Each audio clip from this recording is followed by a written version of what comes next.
The fluorescent lights in the research lab felt too bright, too cheerful for what was about to happen, though Naomi didn't know that yet. She stood among her colleagues, hands trembling as Dr. Patterson made the announcement she'd been waiting 7 years to hear. The FDA has approved your protocol for Phase 1 clinical trials. Naomi, your cancer treatment research is going to save lives. The room erupted in applause. Naomi felt tears streaming down her face, her heart pounding so hard she thought it might burst through her chest. 7 years of late nights, failed experiments, grant proposals, and unwavering dedication had finally paid off. This was the moment she'd dreamed about since graduate school, the reason she'd pushed through every obstacle, every doubt. Her first thought was Trevor. Her husband of 9 years, her college sweetheart, the man who'd supposedly supported her through every challenging moment of her career. He was on a business trip in Chicago, but she had to tell him immediately. This news was too big, too important to wait even one more hour. She stepped into the hallway, pulling out her phone with shaking fingers. The hallway was quieter, but she could still hear celebration continuing behind her. She dialed Trevor's number, practically bouncing on her toes as it rang. Once, twice, 3 times. Then a woman's voice answered. Hello. Naomi froze. The voice was sultry, amused, definitely not a hotel operator or conference colleague. I'm calling for Trevor Richardson, Naomi said, confusion flooding through her. I think I have the wrong number. No, you have the right number, the woman said, and Naomi heard something that made her blood run cold. Laughter. Not polite laughter, but mocking, cruel laughter. Trevor's right here. He's just busy. Who is this?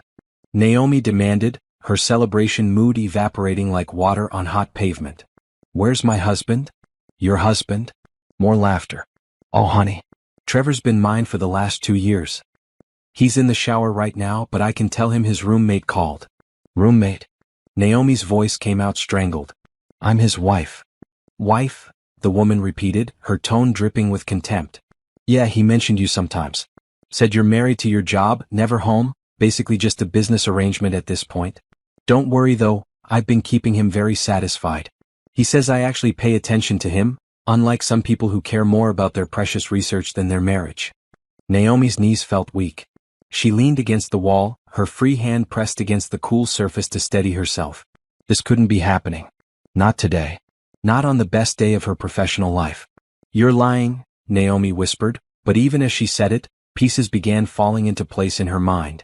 Trevor's increased business trips. His late nights at the gym. The way he'd stopped asking about her research 6 months ago. The distance she'd attributed to work stress. Am I? The woman said.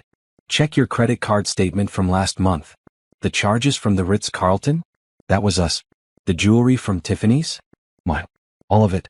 He's been funding our relationship with your joint accounts, and you were too busy in your lab to even notice. Put Trevor on the phone right now, Naomi demanded, her voice shaking with rage and disbelief. No, the woman said simply. He's my man now, not yours. He gave me his phone because he knew it might be you calling with some boring work news, and he didn't want to be bothered. That should tell you everything you need to know about where his priorities are. Do yourself a favor and get a good lawyer. Trevor's done pretending to care about your marriage. The line went dead. Naomi stood in that hospital hallway, phone clutched in her hand as her world collapsed around her. Behind her, she could hear her colleagues still celebrating, probably wondering where she'd gone. In front of her, the white walls seemed to close in, making it hard to breathe. Her hands moved automatically, opening her banking app. She navigated to their joint checking account with trembling fingers. The balance made her gasp. They'd had over $45,000 in that account last month, money she'd been saving for their planned home renovation. Now it showed $3,200. With growing horror, she checked their joint savings. The account that had held her $80,000 inheritance from her grandmother showed a balance of $12,000. She clicked on the transaction history and felt bile rise in her throat. Transfers to an account she didn't recognize. Cash withdrawals in Chicago, Atlanta, Miami, cities where Trevor had supposedly been on business trips. The biggest professional moment of her life, and she couldn't even feel it anymore. The joy had been completely stolen, replaced by a crushing weight of betrayal that made it hard to stand upright. Dr. Patterson appeared in the hallway, concern crossing his face when he saw her expression. Naomi? Are you all right? You look pale.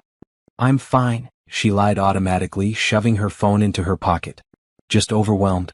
This is a lot to process. Come back inside. We're opening champagne, the non-alcoholic kind since we're still on the clock. He smiled warmly. Your husband must be so proud. Did you reach him? Naomi felt something break inside her chest, but she forced a smile onto her face. Yeah. He's thrilled.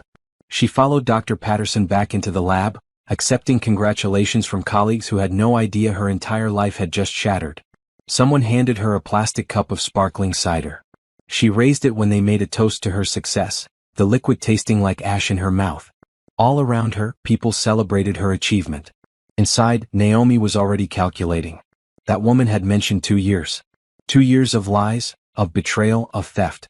2 years while Naomi had worked herself exhausted, believing she was building a future with a man who loved and supported her.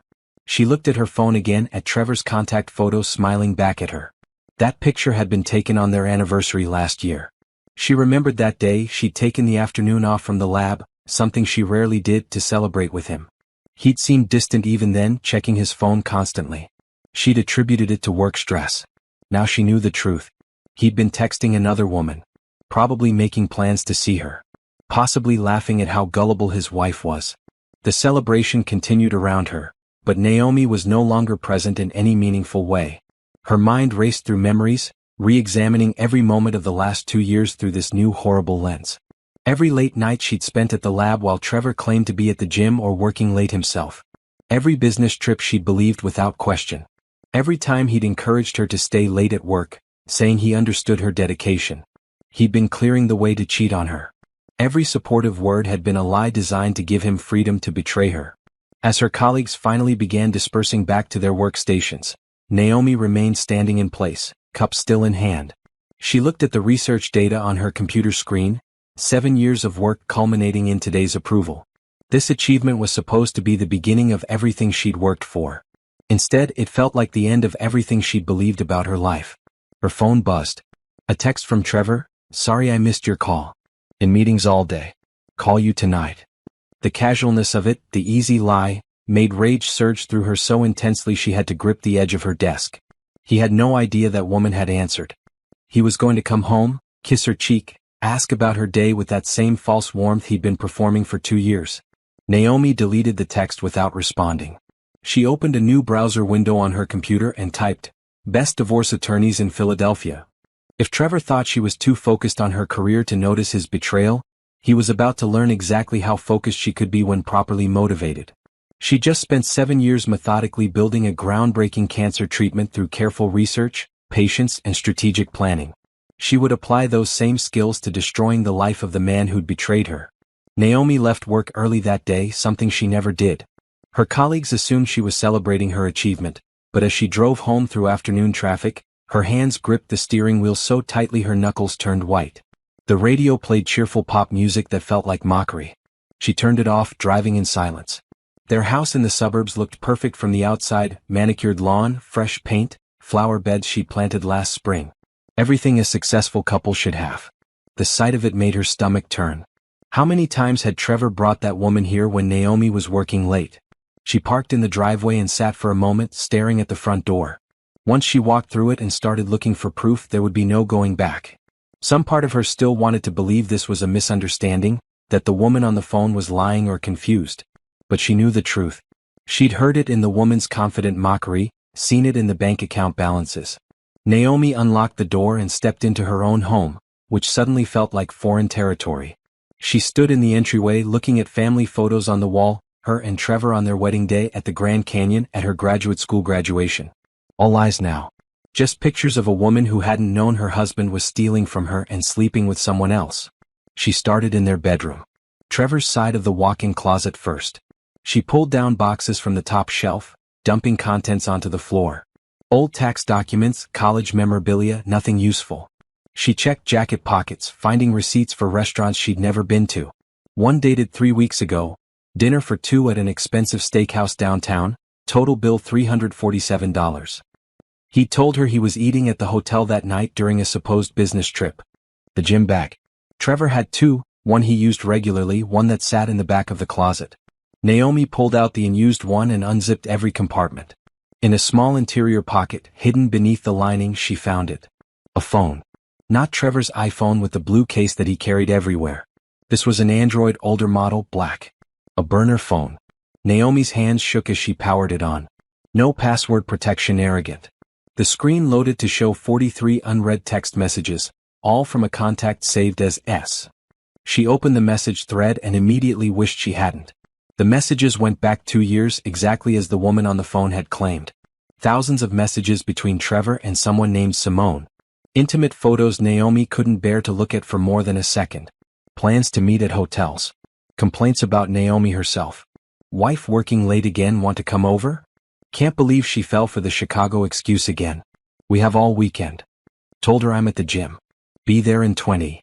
Message after message, detailing every lie, every betrayal. And worse plans for the future. One message from 3 months ago made Naomi's blood run cold. Just need to wait a bit longer until her research project wraps up and she gets that patent money.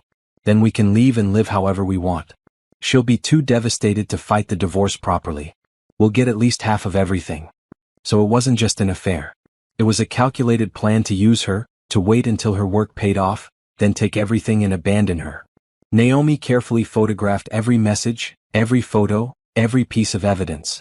Her training as a researcher kicked in: document everything, preserve the evidence, maintain the chain of custody. She'd spent years gathering data. This was just a different type of experiment. Next she went to Trevor's home office. His laptop sat on the desk. He always left it open, assuming she'd never snoop. She'd never had reason to before. She opened his email. The personal Gmail account she knew about contained nothing incriminating. But when she checked his browser history, she found he regularly logged into another email address, trick2847@gmail.com. She typed it into the login screen. His password manager auto-filled the credentials. Jackpot. This email account contained everything. Hotel reservations under fake names. Romantic messages to Simone. But most damning, correspondence with a real estate agent about a condo he'd been looking to purchase. The price was $380,000, and the emails discussed how he'd soon have enough for a significant down payment. Her money. Her inheritance. Her salary. All being used to plan a future with another woman. Naomi downloaded every email, every attachment, every piece of correspondence. She created a secure folder on her own laptop and transferred everything there, then backed it up to 3 different cloud services. Then she found the bank statements. Trevor had been methodical about covering his tracks with their joint accounts, but he'd been careless with his secret account, probably because he never imagined she'd find it. The statements showed regular transfers from their joint savings, often timed to when Naomi was traveling for conferences. He'd transfer $5,000 or $10,000, then spend it on hotels, restaurants, shopping, and direct transfers to an account belonging to Simone Patterson. Patterson. The same last name as her department head at work. Naomi's mind raced. Could Simone be related to Dr. Patterson? No, that was impossible. Patterson was a common name. Just a coincidence. She kept searching, finding credit card statements for cards she'd never seen. All in Trevor's name but using their joint accounts to pay them off. The charges painted a picture of lavish spending: jewelry, expensive dinners, weekend trips, shopping sprees. She found a charge for $4,800 at a jewelry store dated last month. Trevor's explanation for that withdrawal had been a supposed car repair. There were hotel charges in their own city. Multiple times per month, Trevor had been checking into hotels less than 5 miles from their home, bringing Simone there while telling Naomi he was at the gym or working late at his office. The gym membership statements showed the truth: he rarely went. His story about training for a marathon last year had been completely fabricated. He'd been spending those hours with Simone. Naomi worked methodically through the afternoon, building her case file. Every document photographed and saved. Every email downloaded. Every text message preserved. By the time she finished, she had a comprehensive record of 2 years of systematic deception and financial fraud. Her phone rang. Trevor. Hey babe, his voice sounded cheerful, casual. Sorry I couldn't talk earlier. Meetings ran long. How was your day? Naomi looked at the evidence spread across the office desk. The burner phone, the printed emails, the bank statements. She thought about that woman's mocking voice on the phone. She thought about 2 years of lies. My day was amazing, she said, keeping her voice light and normal. I got incredible news at work. We should celebrate when you get home. That's great. I knew you'd figure out whatever you were working on. You're so dedicated to that research. I'm proud of you.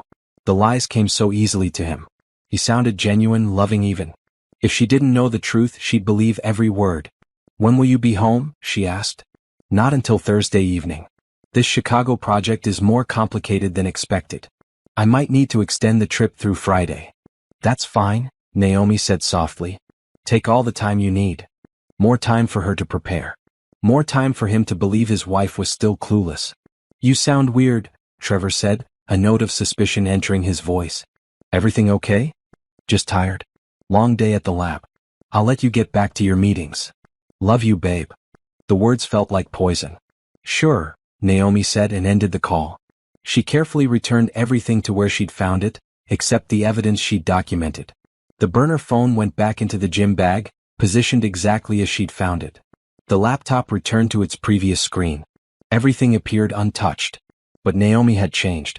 The woman who'd walked into this house full of shock and hurt had been replaced by someone else.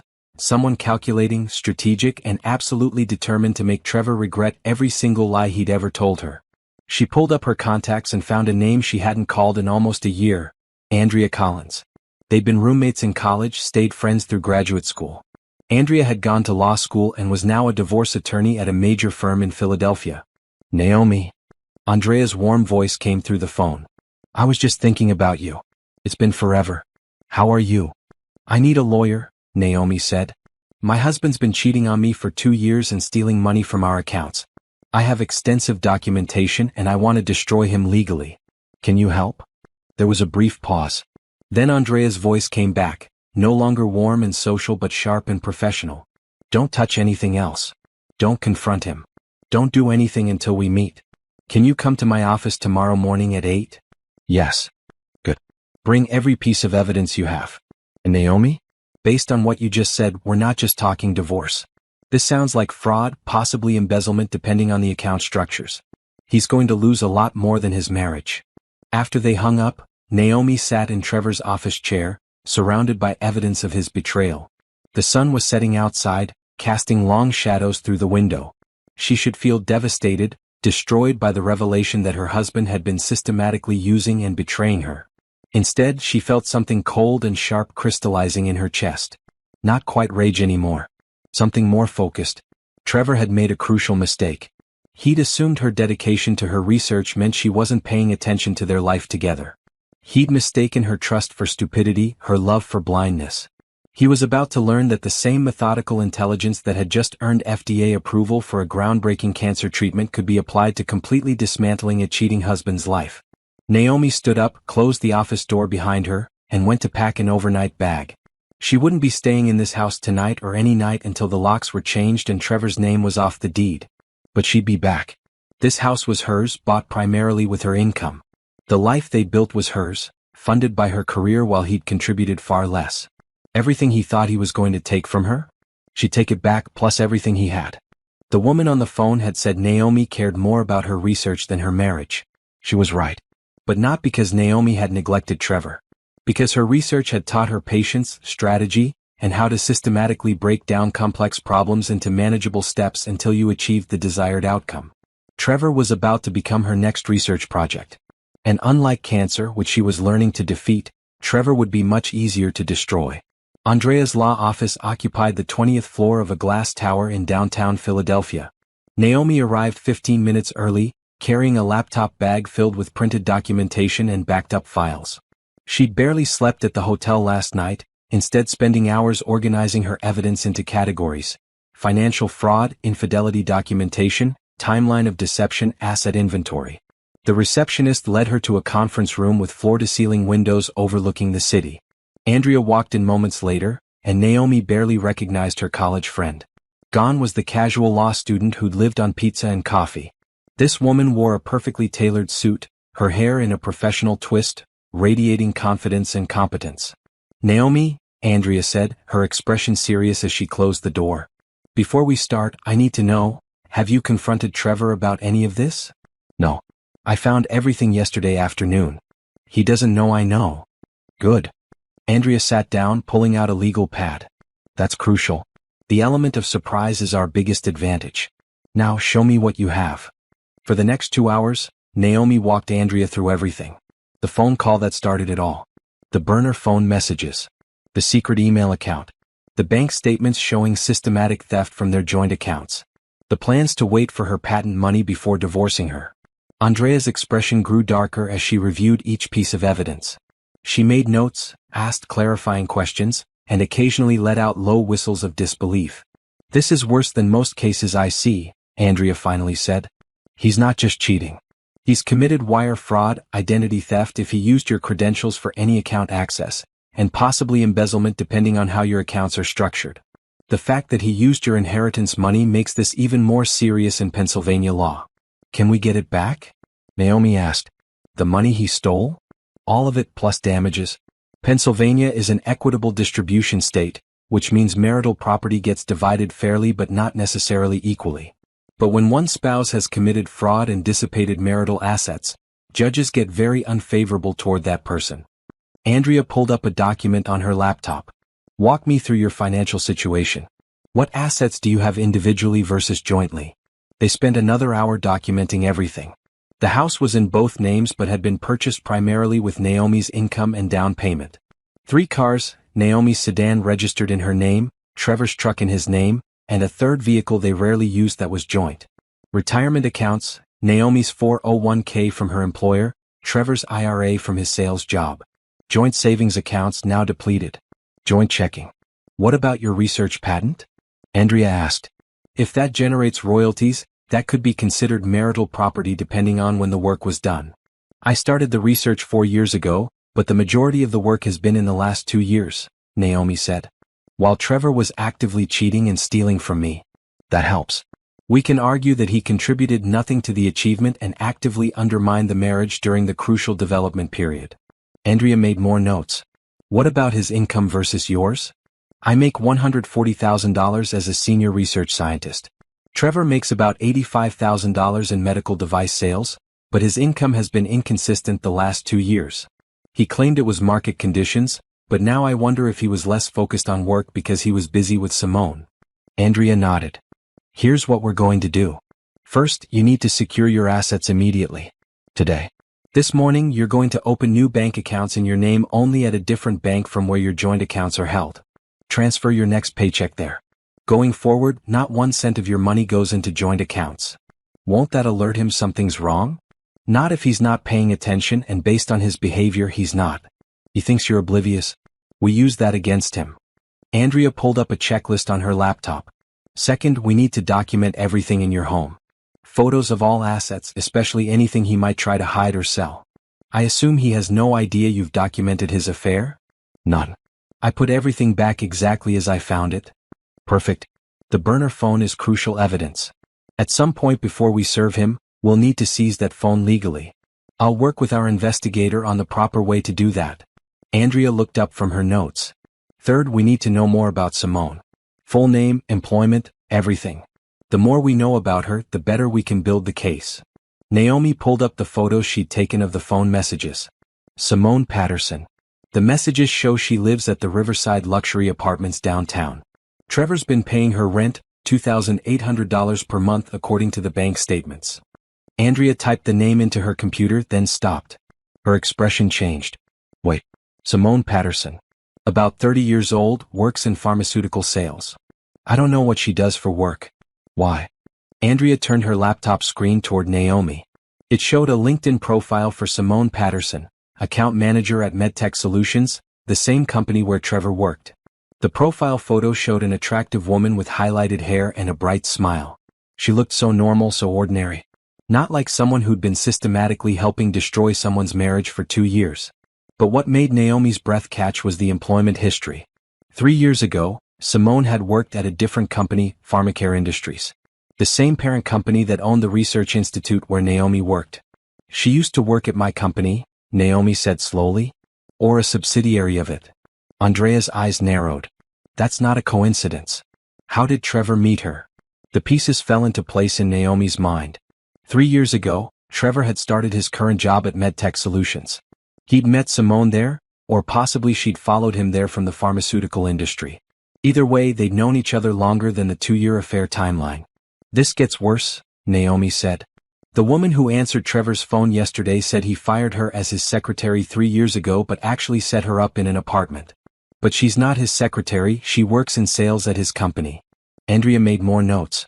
So the relationship goes back further than 2 years, and there's a history of him helping her professionally or financially. That's good for us, shows a pattern of using marital funds to support his mistress over an extended period. They worked for another hour building out the strategy. Andrea would file for divorce immediately, using the fraud evidence to request an emergency hearing for exclusive use of the marital home and freezing of all joint assets. They'd request full forensic accounting of all finances going back 3 years. They'd pursue criminal charges for the financial fraud separately from the divorce. "I need to warn you," Andrea said as they wrapped up. "This is going to get ugly. Trevor will be served at his workplace. He'll be angry. He might try to intimidate you, threaten you, make promises to reconcile. You need to be prepared for that." "He already had his chance to be honest," Naomi said coldly. "He chose to let his mistress answer my phone call when I was trying to share the biggest achievement of my career. That told me everything I need to know about who he is." "Good. Keep that anger. It'll help you get through what's coming." Andrea stood up, extending her hand. "We're going to destroy him, Naomi.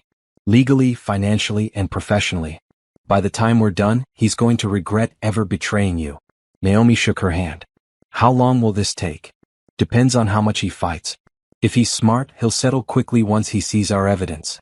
If he's stupid and tries to drag it out, we go to trial and let a judge hear about every hotel room, every stolen dollar, every lie. Either way, you win." After leaving Andrea's office, Naomi went directly to a new bank and opened checking and savings accounts in her name only. She arranged for her paycheck direct deposit to be changed effective immediately. She withdrew $5,000 in cash from one of the joint accounts, just in case she needed quick access to money if Trevor tried to freeze their accounts in retaliation. Then she went to her workplace and requested an emergency meeting with HR and Dr. Patterson. "Is everything all right?" Dr. Patterson asked when she entered his office with the HR director.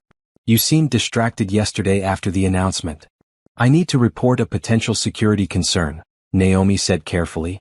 "I've learned that someone with a connection to my personal life used to work for our parent company and may have had access to proprietary research information.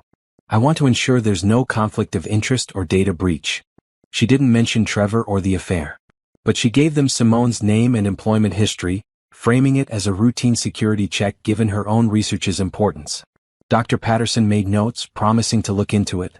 If Simone had ever accessed or shared any of Naomi's research, which seemed unlikely but possible given her pharmaceutical background, there could be additional legal consequences. Naomi spent the rest of the day at work acting completely normal. Colleagues congratulated her again on the FDA approval. She smiled, thanked them, participated in discussions about the next phase of clinical trials. No one suspected that underneath her professional exterior, she was systematically planning the destruction of her husband's life. That evening, she checked into a different hotel under her own name, paying cash. Trevor called at 8 p.m., his usual check-in time. "Hey babe, how was your day?" "Good. Busy. Lots of meetings about the clinical trial logistics." "All true technically. How's Chicago?" "Exhausting. These clients are demanding. I'll be so glad to get home tomorrow night." More lies. The credit card statement showed he'd checked into a luxury hotel in downtown Philadelphia yesterday, not Chicago. He was probably with Simone right now, calling from the bathroom while she waited in bed. "I can't wait to see you," Naomi said, injecting false warmth into her voice. "We should do something special this weekend.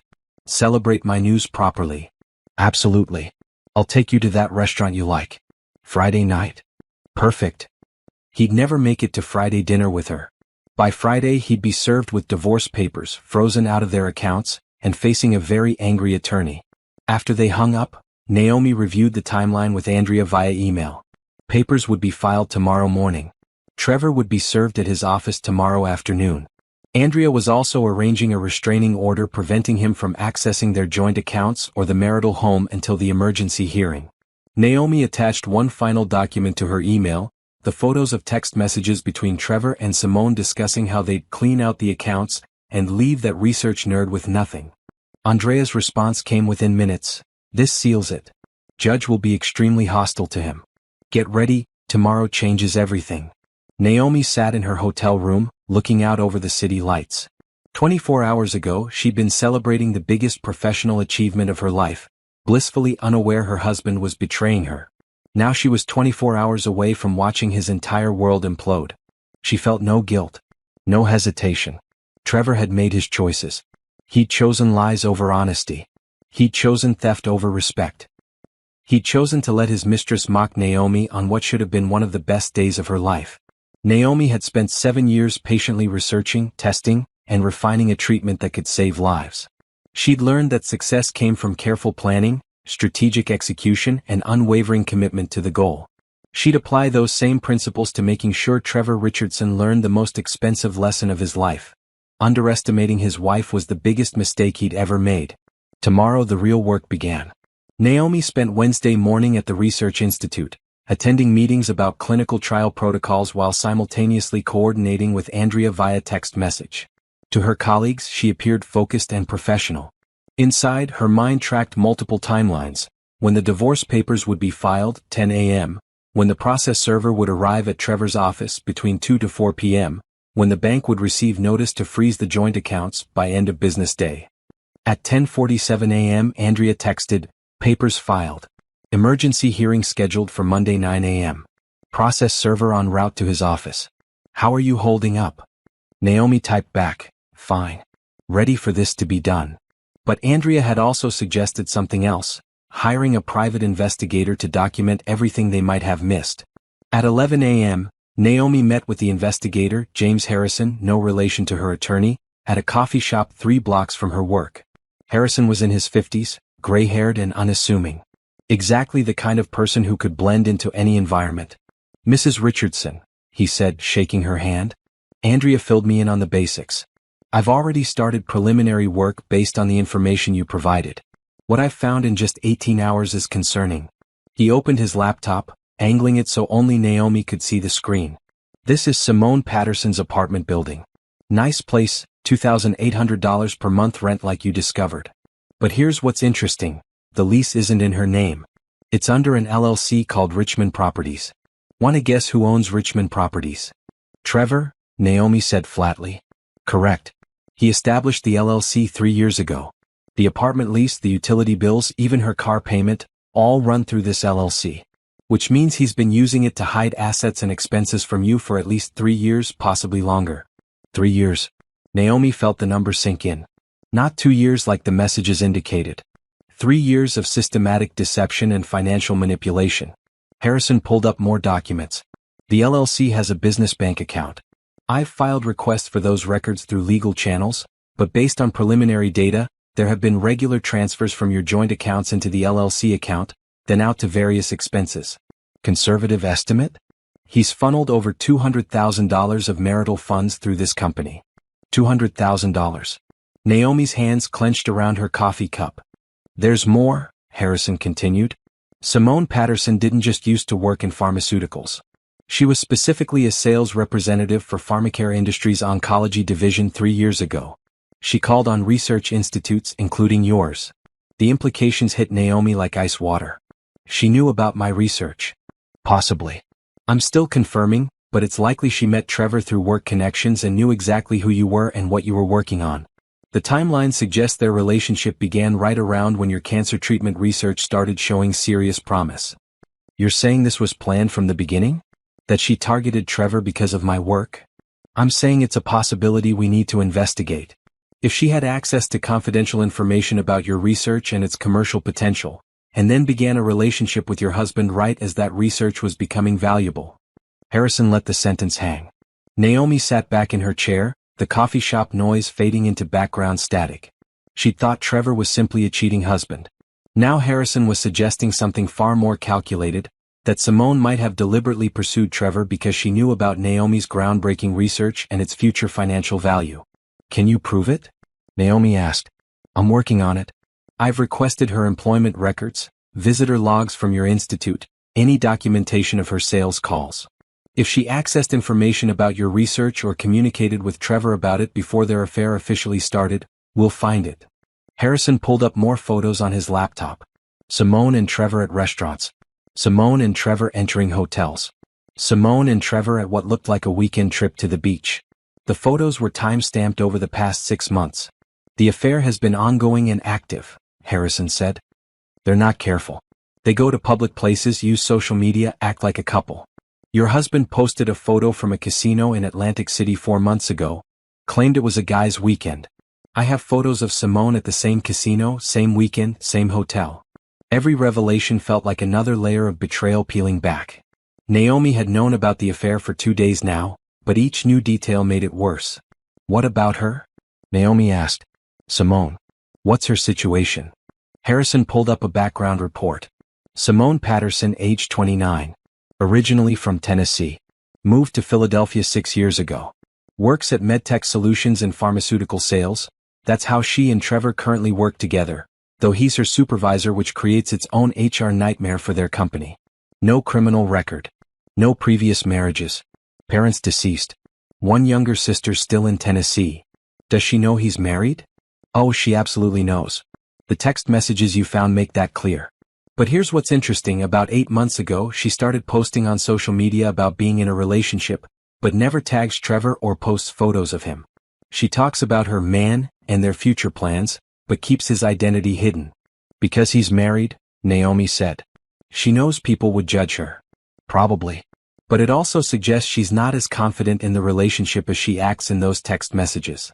If she really believed Trevor was going to leave you for her, why hide it? Why not post couple photos, tag him, act like any normal girlfriend? Was a good question. Despite the messages where Simone seemed confident Trevor would divorce Naomi, her actual behavior suggested uncertainty. There's one more thing you need to know, Harrison said, his expression growing more serious. This morning I observed Simone meeting with someone at a coffee shop downtown. A lawyer. I managed to get close enough to hear parts of the conversation. She's worried. About what?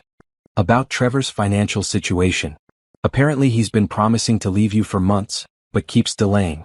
She's concerned he's been using her and doesn't actually intend to follow through. She asked the lawyer about her options if Trevor has been making false promises. Naomi almost laughed. The mistress was worried about being deceived by the married man she'd been sleeping with for years. The irony was sharp enough to cut. So she's not going to stand by him when this all blows up? Naomi asked. I doubt it. Women like Simone usually bail when the situation gets legally complicated. She's not going to stick around if Trevor can't provide the lifestyle she's been enjoying.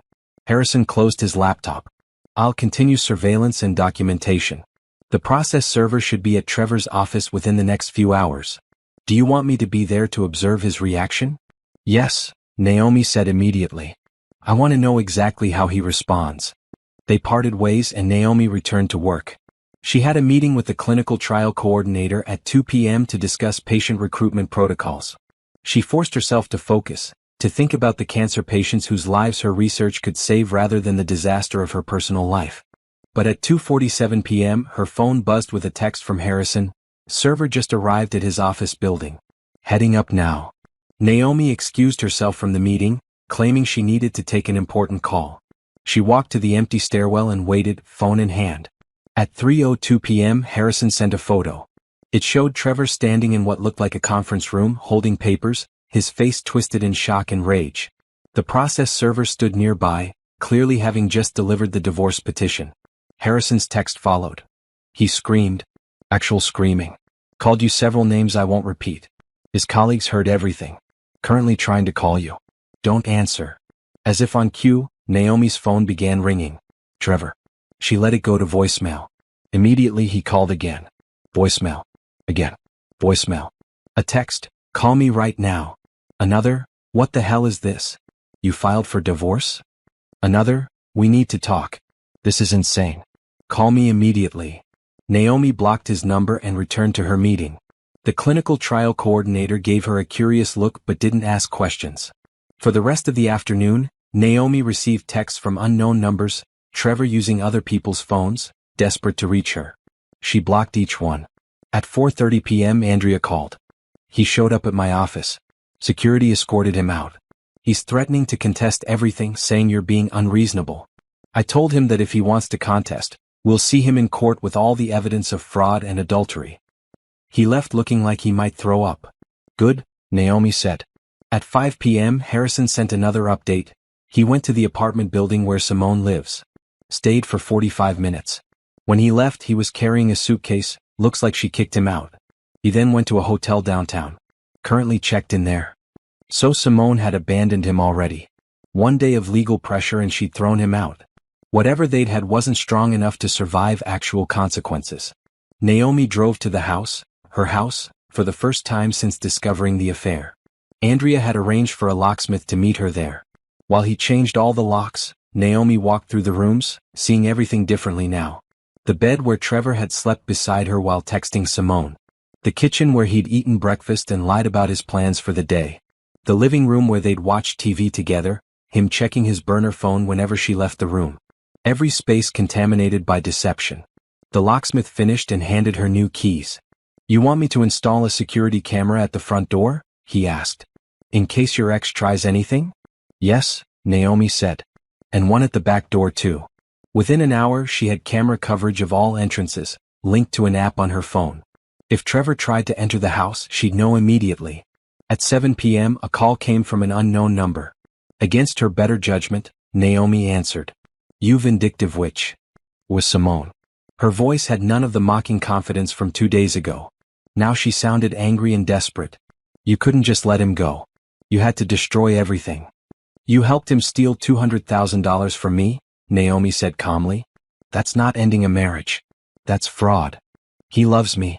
We were building a life together, and you were too busy with your stupid research to even notice. He deserves happiness. Then he should have divorced me honestly instead of stealing and lying." Naomi kept her voice level. "Don't call me again." "This isn't over," Simone hissed. "Trevor has rights. He'll fight this. We'll." Naomi hung up and blocked the number. Her phone immediately rang again. Different unknown number. She answered. "Please." Trevor's voice, and he was crying. "Please, Naomi. Let's talk about this. We can work it out. I made mistakes, but we can fix this."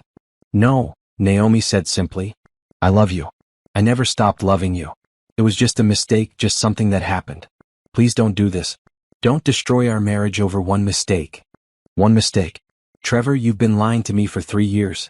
You created an LLC to hide assets. You stole my inheritance money. You let your mistress answer my phone when I called to share the biggest achievement of my life. That's not one mistake. That's 3 years of deliberate betrayal. I can explain all of it. Just give me a chance. Please. Don't throw away 9 years of marriage." "You already threw it away," Naomi said. "See you in court Monday." She hung up and turned off her phone entirely. The house felt empty and quiet. Naomi made herself dinner, simple pasta with vegetables, and ate it alone at the kitchen table. This was her life now. Single. Betrayed. Fighting for everything she'd thought was secure. But she wasn't broken. She wasn't devastated and unable to function like Trevor had expected. She was angry, yes. Hurt, absolutely. But more than anything, she was determined. Tomorrow, her story would begin circulating, colleagues would hear, mutual friends would find out, her family would need to be told. The humiliation of being the wife who'd been cheated on for years without knowing would be public. But Trevor's story would circulate too. The husband who'd stolen from his wife, created fake companies to hide assets, and let his mistress mock her on what should have been a celebration day. Between those two stories, Naomi knew which person people would sympathize with. She cleaned up the dishes, locked all the doors, and went upstairs to the guest bedroom. She wasn't ready to sleep in the bed she'd shared with Trevor, might never be ready for that. Eventually she'd replace it, redecorate the entire room, erase every trace of him from her home. But tonight she just needed to rest. Monday morning's emergency hearing would be her first real confrontation with Trevor face to face. She needed to be sharp, calm, and unshakable. The cancer cells she studied under microscopes never gave up easily. They adapted, evolved, tried every strategy to survive. But Naomi had spent 7 years learning how to systematically destroy them anyway. Trevor was about to learn that the same methodical determination applied to her personal life would be even more devastating than he'd imagined. The emergency hearing was scheduled for Monday at 9 a.m., which gave Naomi the weekend to prepare. But Friday brought unexpected developments that accelerated everything. At 8 a.m., Naomi received a call from her bank. "Ms. Richardson, this is Mark Chin from Fraud Prevention. We've detected unusual activity on one of your joint accounts. Someone attempted to transfer the entire balance, approximately $12,000, to an external account at 6:47 this morning. The transaction was flagged because it exceeded normal activity patterns. Did you authorize this transfer?" "No," Naomi said immediately. "That account should have been frozen by court order yesterday. The freeze was applied at 5 p.m. yesterday. This transfer attempt was made before business hours through online banking. It was declined due to the freeze, but I wanted to alert you that someone with access credentials tried to empty the account. Trevor. Of course. He'd woken up early and tried to drain their remaining joint funds before the hearing. Thank you for catching it, Naomi said. That account is involved in divorce proceedings. The person who attempted that transfer is my husband, and he's being investigated for financial fraud. Noted. I'll document this attempt. It may be useful for your legal case. After hanging up, Naomi immediately forwarded the information to Andrea, who responded within minutes. Perfect. Shows ongoing intent to defraud you. This strengthens our case significantly. Judge will not be happy. At 10 a.m., Naomi's HR director called her into an urgent meeting. Dr. Patterson was there too, both looking concerned. Naomi, the HR director began carefully, we completed the security review you requested regarding Simone Patterson. What we found is troubling. 3 years ago, when she worked for Pharmacare Sales Division, she made multiple visits to this institute. Her visitor logs show she specifically requested meetings with researchers in the oncology department. Naomi felt her stomach tighten. Did she ever meet with me? No direct meetings logged. But she did attend a symposium 3 years ago where you presented preliminary findings on your cancer treatment research. Your presentation included projections about the treatment's potential commercial value if development continued successfully. So Simone had known. She'd known about Naomi's research, its potential value, everything. And shortly after that symposium, she'd begun her relationship with Trevor. There's more, Dr. Patterson added. We found emails from her work account during that period. She was corresponding with a colleague about identifying promising research projects and building relationships with key personnel. The language suggests she was actively trying to gather competitive intelligence. Was she attempting corporate espionage? Naomi asked. We can't prove that definitively. She was fired from Pharmacare 18 months ago for unspecified performance issues, so we can't access those files. But the pattern of behavior suggests she was inappropriately interested in proprietary research information. Given her subsequent relationship with your husband, it raises serious questions about whether she targeted him specifically. I want this documented, Naomi said. My attorney needs to know everything. Already prepared, the HR director said, sliding a folder across the table. Complete visitor logs, email records, and our security assessment. If there's any possibility she accessed or shared confidential research information through her relationship with your husband, that could be grounds for additional legal action beyond your divorce. After the meeting, Naomi sat in her office staring at the folder. The betrayal was so much worse than she'd initially thought. This wasn't just a husband who'd fallen for another woman. This was a calculated scheme, possibly planned from the beginning, to gain access to valuable research and position themselves to profit from it. The text messages made more sense now, Trevor telling Simone to wait until the patent money comes through. They'd been planning this for years, waiting for the perfect moment when Naomi's research finally paid off. Her phone rang. Harrison, the investigator. I have something you need to hear, he said without preamble. Can you talk privately? Naomi locked her office door. Go ahead. I've been monitoring Trevor's communications through legal channels. This morning he met with a different lawyer, not a divorce attorney but a business attorney. They discussed trying to claim partial ownership of your research patent based on his support during your marriage. Rage flooded through Naomi so intensely she had to grip the edge of her desk. He wants credit for my research? His lawyer told him it's a weak claim but worth trying. The argument would be that as your husband, he provided emotional and financial support that enabled you to complete the research, therefore he deserves a portion of any royalties. I supported us both financially, Naomi said through clenched teeth. My salary was twice his. I paid for this house, most of our expenses, everything. And he was stealing from me the whole time. I know. His lawyer basically told him the same thing, that it won't work, especially given the fraud allegations. But Trevor's desperate. He sees that patent as his meal ticket. What else did they discuss? Contesting the divorce, claiming you abandoned the marriage by focusing on work, trying to argue for 50-50 asset split despite the fraud evidence. His lawyer seemed skeptical but agreed to try. Oh, and one more thing, Trevor asked about whether Simone could be compelled to testify if this goes to trial. His lawyer said yes and advised him that her testimony would likely hurt his case, not help it. After Harrison hung up, Naomi pulled out her own phone and typed a careful message to Andrea.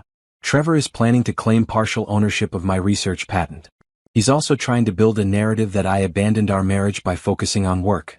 I have evidence that contradicts both claims. Andrea's response came quickly, good. Let him try. We'll bury him with his own text messages. How are you holding up? Naomi thought about the question. How was she holding up? Her husband had betrayed her systematically for years. His mistress had possibly targeted him specifically to gain access to her research. They'd planned to steal her money, her work, her achievements. And now Trevor wanted to claim credit for research he'd actively tried to sabotage by distracting and stealing from her. I'm fine, she typed back. Angry but fine. See you Monday. The weekend passed in a blur of preparation. Naomi reviewed every document, every piece of evidence, every timeline. She practiced staying calm, keeping her voice level, not showing emotion when confronted with Trevor's lies. Sunday evening, Andrea called for a final preparation session. Tomorrow is just an emergency hearing, Andrea explained. The judge will decide temporary issues, who stays in the house, asset freezes, temporary support if applicable. The full divorce trial will come later. But tomorrow sets the tone for everything that follows. What should I expect? Trevor's lawyer will try to paint you as unreasonable. They'll claim you overreacted, that the affair was just a mistake, that freezing him out of accounts in the house is punitive. They'll probably argue he needs access to marital funds to pay for his hotel and living expenses. He created this situation, Naomi said. Exactly. That's what we'll argue. He chose to commit fraud, to violate the marriage, to steal from joint accounts. The consequences are his own fault. Andrea paused. Naomi, you need to be prepared, you'll have to see him tomorrow. Sit in the same room. He might try to talk to you before or after the hearing. I won't engage with him. Good. Don't speak to him at all unless it's absolutely necessary and through lawyers. Don't respond to any emotional appeals or manipulation attempts. Stay focused on the facts. That night, Naomi barely slept. She kept rehearsing possible scenarios in her mind. What Trevor might say. How she'd respond. The judge's potential questions. Every possible outcome. At 6 a.m., she gave up on sleep and went for a run through her neighborhood. The early morning air was cool, the streets quiet. She ran hard, pushing herself until her legs burned and her lungs ached. Physical exhaustion helped quiet the mental turmoil. By 7:30 a.m., she was showered and dressed in a conservative navy suit, professional, composed, unshakable. She looked at herself in the mirror and barely recognized the woman staring back. 2 weeks ago, she'd been excited about her research, blissfully unaware of the betrayal in her life. Now she looked like someone ready for war. At 8:30 a.m., Naomi arrived at the courthouse. Andrea met her in the hallway outside the courtroom, looking sharp and confident. Trevor's already here with his attorney, Andrea said quietly. They look worried. Good. Ready? Ready. They walked into the courtroom together. Trevor sat at the defense table with an older man in an expensive suit, his attorney, presumably. Trevor looked awful. His hair was messy, he had dark circles under his eyes, and his suit looked slept in. When he saw Naomi, his expression cycled rapidly through emotions: hope, anger, desperation, fear. Naomi kept her face completely neutral and took her seat next to Andrea without once looking directly at Trevor. All rise, the bailiff called out. The Honorable Judge Patricia Morrison presiding.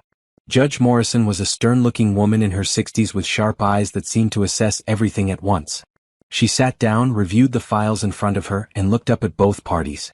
This is an emergency hearing in the matter of Richardson versus Richardson, she began. I've reviewed the filed motions. Ms. Richardson is seeking exclusive use of the marital home, freezing of all joint assets pending full trial, and restraining orders preventing Mr. Richardson from accessing certain accounts. Mr. Richardson is contesting these requests. Let's hear arguments. Ms. Collins, you first. Andrea stood up, every inch the professional attorney. Your Honor, this case involves extensive financial fraud committed by the respondent against my client over a period of at least 3 years. Mr. Richardson systematically stole from joint accounts, established a fraudulent LLC to hide assets, and misappropriated over $200,000 in marital funds, including my client's inheritance from her grandmother. We have comprehensive documentation of this fraud, including bank statements, business records, and text messages where Mr. Richardson discussed his plans to clean out the accounts before divorcing my client. Andrea presented the evidence methodically: bank statements showing transfers, text messages displaying Trevor's plans, documentation of the LLC and the apartment he'd been paying for. She pulled up the message where Trevor and Simone discussed waiting for Naomi's patent money before leaving. Judge Morrison's expression grew increasingly stern as she reviewed each piece of evidence. Trevor's attorney stood up. Your Honor, while my client admits there was an extramarital relationship, which he deeply regrets, the characterization of these financial transactions as theft or fraud is inaccurate. These were joint accounts and my client had every legal right to access them. The LLC was established for legitimate business purposes. What legitimate business purposes? Judge Morrison interrupted. What business was this LLC conducting? Trevor's attorney hesitated. Property management, Your Honor. Property management of one apartment leased to Mr. Richardson's mistress, paid for with marital funds? The judge's tone was icy. Continue. My client believes the asset freeze is punitive and unnecessary. He needs access to funds to pay for basic living expenses. Ms. Richardson has frozen him out of his own home, changed the locks, and left him unable to access any money. Mr. Richardson created this situation by emptying joint accounts the morning after being served with divorce papers, Andrea countered. He attempted to transfer $12,000 from their remaining joint account at 6:47 a.m. last Friday, before business hours, clearly trying to drain the account before court-ordered freezes could take effect. This shows ongoing intent to defraud my client. Judge Morrison looked at Trevor directly. Did you attempt to transfer money from a joint account after being served with divorce papers?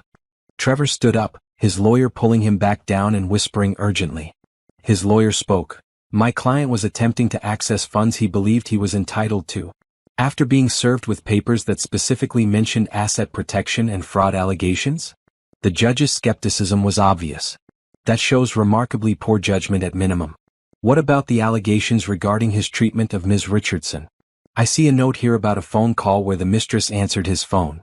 Andrea stood again. Your Honor, my client had just received the biggest professional achievement of her career, FDA approval for her cancer treatment research. She called her husband to share this news, and his mistress answered the phone and mocked her. This demonstrates Mr. Richardson's complete disregard for his wife and the marriage. Judge Morrison looked at Trevor again. Is this true? Trevor's lawyer started to speak, but the judge cut him off. I asked Mr. Richardson directly. Trevor stood up slowly. Your Honor, yes, that happened, but it was a mistake. The phone was in the other room and Simone thought it was her mother calling. Your phone was in another room during what your wife understood to be a business trip, and another woman answered it? And then mocked your wife about her career achievement. Judge Morrison's voice was cold. Mr. Richardson, I've been a family court judge for 23 years. I've seen every excuse, every justification, every attempt to minimize harmful behavior. This is one of the cruelest scenarios I've encountered. Trevor's face crumbled. Please, Your Honor, I love my wife. This was all a terrible mistake. I want to reconcile. You love your wife, but you stole her inheritance money to pay for your girlfriend's apartment? The judge's tone was sharp. You love your wife, but you let your mistress answer her phone call on what should have been a celebration day? Mr. Richardson, love is demonstrated through actions, not words. Your actions show contempt, not love. She reviewed her notes for a long moment, then looked up at both attorneys. Here's my ruling. Effective immediately, Ms. Richardson retains exclusive use of the marital home. All joint accounts remain frozen pending full trial except for a single account which will hold $2,000 per month transferred to Mr. Richardson for basic living expenses, not a penny more. If Mr. Richardson attempts to access any other marital funds, he will face contempt charges. Trevor's lawyer stood up quickly. Your Honor, $2,000 per month is not sufficient. Your client stole $200,000 from his wife. He can manage on $2,000 until trial. Additionally, I'm ordering a full forensic accounting of all marital finances going back 4 years.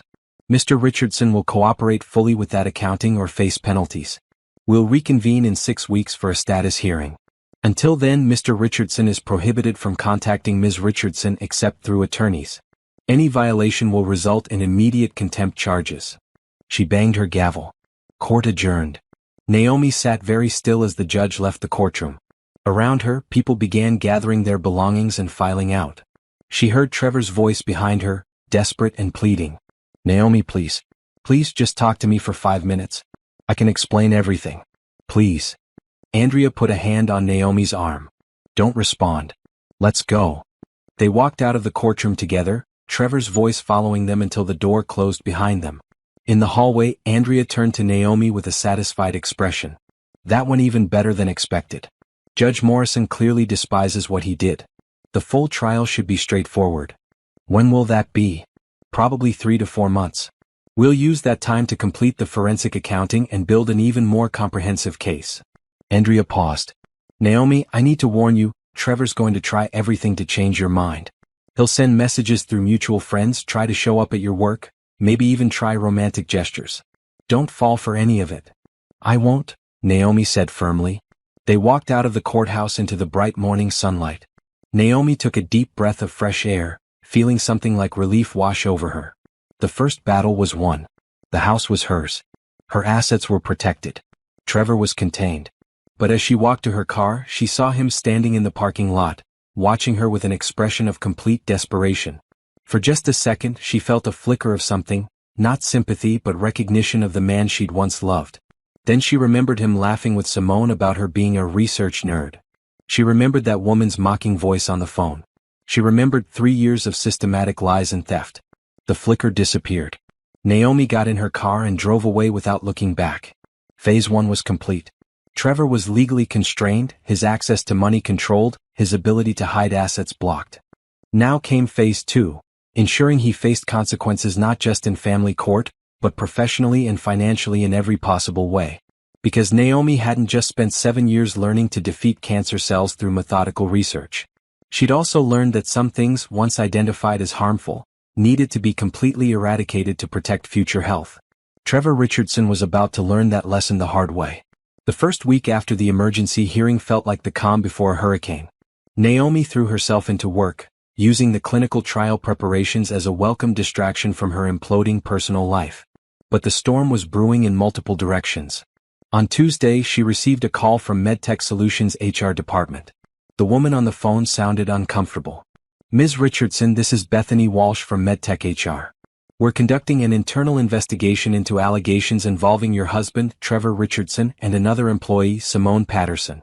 Given that you're named in some of the relevant documentation, we wanted to inform you that we may need to request information from you. What kind of investigation? Naomi asked, though she could guess. We've discovered that Mr. Richardson submitted false expense reports over an extended period, claiming business travel that appears to have been personal in nature. Additionally, there are concerns about an inappropriate relationship between him and a subordinate employee that may have violated our code of conduct. If our investigation confirms these violations, both employees will face disciplinary action up to and including termination. Let Trevor's professional life crumble alongside his personal life. I'm happy to cooperate, Naomi said. My attorney has documentation that might be relevant to your expense report investigation. Would you like me to provide that? That would be very helpful, yes. I'll send you a secure upload link. After hanging up, Naomi forwarded the information to Andrea, who sent over sanitized versions of the bank statements showing hotel charges and restaurant bills during Trevor's supposed business trips. Within hours, MedTech's HR had everything they needed to prove Trevor had been defrauding the company. On Wednesday, Naomi's doorbell camera caught Trevor standing on the front porch at 11 p.m. He wasn't trying to break in, just standing there looking at the house. After 10 minutes, he walked back to his car and drove away. The camera caught him again Thursday at 6 a.m. and Friday at midnight. He's testing boundaries, Andrea said when Naomi showed her the footage. Seeing if you'll acknowledge him or engage. Don't. But document every instance. If he escalates, we can get a stronger restraining order. That Friday evening, as Naomi was leaving the research institute, she found Simone waiting by her car in the parking lot. The other woman looked different from her LinkedIn photo, thinner, tired, with dark roots showing in her highlighted hair. We need to talk, Simone said. No, we don't. Naomi walked past her toward her car. You don't understand what you've done, Simone followed her. Trevor is falling apart. He's losing his job because of you. He's living in a terrible hotel. You've destroyed him. Naomi stopped and turned around, her voice cold. I didn't destroy him. He destroyed himself when he chose to steal from me, lie to me, and let you mock me on the phone. That phone call was a mistake. I thought you knew about us. I thought you just didn't care. Simone's voice rose. Trevor said you were so focused on your work that you barely noticed him. He said you wouldn't mind if he found happiness elsewhere. Then he should have divorced me honestly instead of stealing my inheritance money to pay for your apartment. Naomi opened her car door. Don't come near me again. And don't come near my workplace. I'll have security escort you out if you do. You're not the victim here. Simone shouted as Naomi got in her car. You ignored your husband for years. You chose your career over your marriage. This is your fault as much as his. Naomi drove away without responding. In her rearview mirror, she saw Simone standing in the parking lot, arms wrapped around herself, looking lost. She felt nothing. No sympathy, no guilt, no doubt. Simone had helped Trevor steal from her, had mocked her on what should have been a celebration day, had likely targeted Trevor specifically because of Naomi's valuable research. Whatever consequences Simone faced were earned. That evening, Harrison sent an update. Trevor was terminated from MedTech today. Simone was placed on unpaid suspension pending further investigation. Company prosecuting both for expense report fraud. Trevor's facing potential criminal charges. The pieces were falling exactly as they should. But Monday brought a complication. Naomi's mother called, having heard about the divorce from Naomi's younger sister. Sweetheart, I just heard. Are you all right? What happened? Naomi explained the basics: Trevor's affair, the financial fraud, the divorce proceedings. Her mother listened in shocked silence. I can't believe it, she finally said. Trevor always seemed so supportive of your career. So proud of you. It was all an act, Mom. He was using me. Have you considered counseling? Marriage therapy? Sometimes these things can be worked through. No. Naomi's voice was firm. He stole from me. He let his mistress mock me. He planned to take my patent money and leave. There's nothing to work through. It's over. Her mother sighed.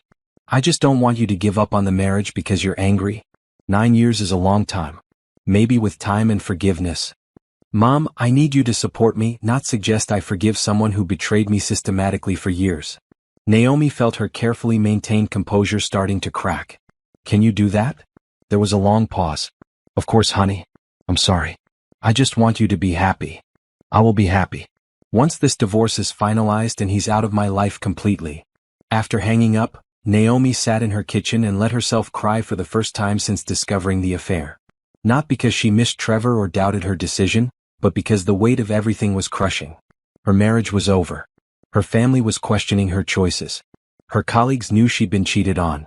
The humiliation was public and permanent. But she only allowed herself 15 minutes of tears. Then she washed her face, made herself dinner, and returned to reviewing clinical trial documents. The work was still there. Her research was still groundbreaking. Her career was still successful. Trevor had taken her trust, her money, and her belief in their marriage. But he hadn't taken her achievements or her future. 2 weeks after the emergency hearing, the forensic accountant Andrea had hired delivered his preliminary report. Naomi sat in Andrea's office as they reviewed the findings together. It's worse than we initially thought, the accountant said, pulling up spreadsheets on his laptop. Mr. Richardson has been systematically diverting funds for 4 years, not 3. The LLC we discovered was only one of 3 separate entities he established. Between all 3, he's moved approximately $284,000 out of marital accounts. $284,000. Naomi felt sick. Can we recover it? She asked. Most of it, yes. Some was spent on untraceable expenses, cash withdrawals, meals, entertainment. But the money transferred to the LLC accounts is still there, and the apartment lease payments can be calculated and recovered. I estimate we can recover $190,000 to $210,000. What about the rest? Likely gone. Spent on his affair and his lifestyle with Miss Patterson. But in Pennsylvania, when one spouse dissipates marital assets, the court can assign a larger portion of remaining assets to the innocent spouse to compensate. You'll likely end up with significantly more than 50% of everything. Andrea leaned forward. There's more good news. MedTech Solutions confirmed they're prosecuting Trevor for expense report fraud. The company estimates he falsified claims totaling $47,000 over 3 years. That's criminal fraud, separate from the divorce. Will he go to jail? Naomi asked. Possibly. White-collar fraud cases sometimes result in probation and restitution rather than jail time, but given the amount and duration, jail time is possible. Andrea pulled up another document. Additionally, Simone Patterson was terminated from MedTech yesterday. Their investigation found she knew about the false expense reports and benefited from them. Trevor claimed business dinners that were actually dates with her. She's facing potential charges as an accessory. Everything was unraveling for both of them exactly as it should. There's one more thing, the forensic accountant said. I found evidence that Mr. Richardson took out a personal loan 18 months ago for $50,000. The loan application lists the marital home as collateral, but you never signed the documentation. That's forgery. He forged my signature? Naomi felt the rage returning, sharp and cold. Yes. The signature on file doesn't match your verified signature. That's another criminal charge: forgery and fraudulent loan application. The bank is cooperating with the investigation. After the meeting, Naomi sat in her car in the parking garage, trying to process everything. 4 years of lies. Nearly $300,000 stolen. Forged signatures. Criminal fraud. Every day brought new revelations of just how thoroughly Trevor had betrayed her. Her phone buzzed. A text from an unknown number. Please just talk to me. I'm losing everything. I know I messed up, but please don't do this. I love you. Trevor using yet another person's phone. Naomi deleted the message without responding and drove to the Research Institute. She had a meeting with Dr. Patterson about the clinical trial timeline. Naomi, he said as she entered his office, I wanted to check on you.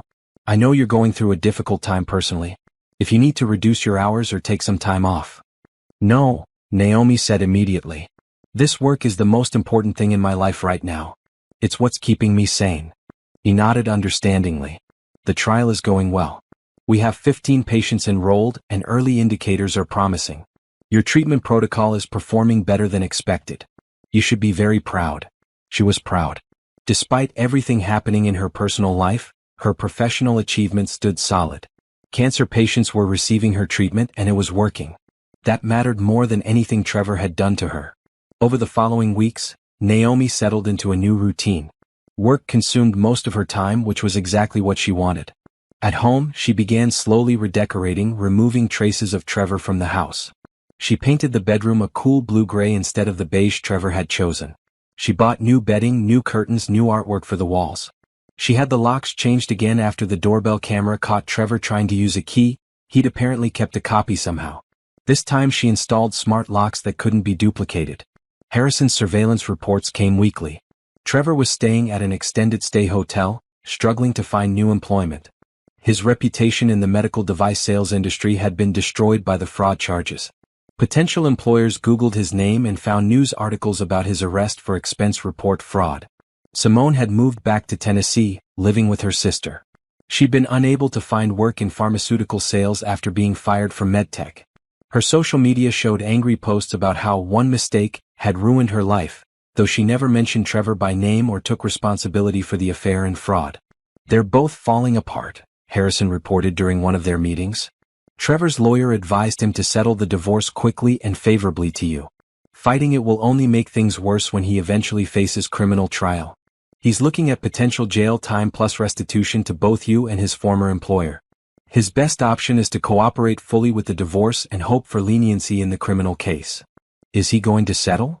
Naomi asked. His lawyer is pushing for it. Trevor's resisting because he doesn't want to accept that everything is really over. He keeps talking about winning you back, making things right. His lawyer basically told him that ship has sailed and he needs to focus on minimizing legal damage. 1 month after the emergency hearing, Trevor's attorney contacted Andrea with a settlement proposal. Trevor would agree to give Naomi the house, 80% of all retirement accounts, full rights to her research patent with no claims from him, and repayment of $190,000 in stolen funds over 5 years. In exchange, Naomi would agree to a streamlined divorce process and wouldn't pursue additional financial penalties beyond what the court had already ordered. It's a good offer, Andrea said when she called Naomi to discuss it. You get almost everything you're entitled to without the stress and expense of a prolonged trial. The criminal charges will proceed regardless of whether you accept this settlement. What about the money he can't pay back? The $90,000 that's gone? The settlement includes that he'll be responsible for that portion if any of it is recovered through the criminal proceedings. Essentially, you get first claim on any restitution he pays. Naomi thought about it for a long time. Part of her wanted to drag Trevor through a brutal trial, to make him suffer through testimony about every lie, every betrayal. But another part just wanted this finished so she could move forward with her life. Tell him I'll agree under one condition, Naomi finally said. He signs an agreement never to contact me again except through lawyers for necessary legal matters. No phone calls, no messages, no showing up at my house or workplace. Complete separation. Done. I'll draft that provision into the settlement agreement. The papers were signed 2 weeks later. Naomi didn't attend the signing, she had Andrea handle everything. Trevor signed his portions at his lawyer's office while Naomi was at work, reviewing data from her clinical trial. Just like that, 9 years of marriage ended with signatures on legal documents. Naomi felt strange when Andrea called to confirm everything was finalized. Not sad exactly. Not relieved either. Just empty. Like closing a book she'd been reading for years without ever reaching a satisfying conclusion. That evening she sat in her house, legally hers now, Trevor's name removed from the deed, and tried to envision what came next. The divorce was done. The criminal cases would proceed without her involvement. Trevor was out of her life permanently. She was free. But freedom felt strange and uncomfortable, like a coat that didn't quite fit right. She'd spent 9 years as part of a couple, building a life with someone, even if that someone had been lying to her. Now she was alone in a house that felt too big, working on research that consumed all her time with no personal life to speak of. Her phone rang. Andrea. Just wanted to check on you, her friend said. Big day. How are you feeling? I don't know, Naomi admitted. Shouldn't I feel something? Happy or sad or angry? I just feel flat. That's normal. Divorce is a grief process even when you're the one who initiated it. You're not grieving Trevor, you're grieving the marriage you thought you had, the future you thought you were building. That takes time to process. I never wanted this, Naomi said quietly. I wanted the marriage I believed we had. I wanted a partner who was actually supporting me instead of using me. I know. And you'll find that again when you're ready. But right now focus on yourself. Your work, your achievements, your healing. The rest will come in time. After they hung up, Naomi walked through her quiet house, seeing it with new eyes. This was her space now. She could decorate it however she wanted, structure her life however she chose, pursue her career without anyone undermining her. Trevor was gone. Simone was gone. The lies and betrayal were behind her. But somehow that didn't feel like victory yet. It felt like the end of something without anything new beginning to take its place. Naomi went to bed early that night, emotionally exhausted. Tomorrow she'd go back to work, back to her research, back to the routine that gave her purpose. And maybe, eventually, this would start to feel like freedom instead of just emptiness. 3 months after the divorce was finalized, Trevor's criminal trial began. Naomi wasn't required to attend since the charges involved his fraud against MedTech Solutions rather than their personal finances, but Andrea suggested she go to the opening statements. It'll give you closure, Andrea said. You'll see him face real consequences for his actions. Naomi took a personal day from work and sat in the back of the courtroom as the prosecutor laid out the case against Trevor Richardson. The charges were extensive: wire fraud, falsification of business records, theft from an employer, and forgery for the loan documents where he'd forged Naomi's signature. Trevor sat at the defense table looking smaller than she remembered. He'd lost weight, his suit hung loosely on his frame, and his hair had more gray than it did 6 months ago. When his eyes swept the courtroom and landed on her, his expression crumpled. He looked like he might cry. Naomi kept her face neutral and looked away. The prosecutor's opening statement was devastating. She outlined how Trevor had systematically defrauded his employer over 3 years, submitting false expense reports for business dinners that were actually dates with Simone Patterson. She showed hotel charges claimed as business travel when Trevor was actually 5 miles from his office. She presented testimony from co-workers who confirmed Trevor had claimed to be at conferences he never attended. The total amount stolen from MedTech Solutions, $47,300. This wasn't a mistake, the prosecutor said, facing the jury. This was a calculated long-term scheme to defraud his employer and fund his affair. Mr. Richardson knew exactly what he was doing. He fabricated receipts, created fake meeting notes, and lied to his supervisors repeatedly. And when his wife began divorce proceedings and his fraud was discovered, he attempted to transfer money from their joint accounts to hide assets. That shows consciousness of guilt and ongoing criminal intent. Trevor's defense attorney tried to paint him as someone who'd made poor choices but wasn't a criminal. My client admits he made mistakes in his personal life. He had an affair and that was wrong. But the expense report issues were largely misunderstandings about what qualified as business expenses. Mr. Richardson often combined personal and professional activities, as many sales professionals do. Did he often combine them at hotels 5 miles from his office when he claimed to be in a different city? The prosecutor interrupted during cross-examination. Did he misunderstand that dinner with his girlfriend wasn't a business expense? The trial lasted 3 days.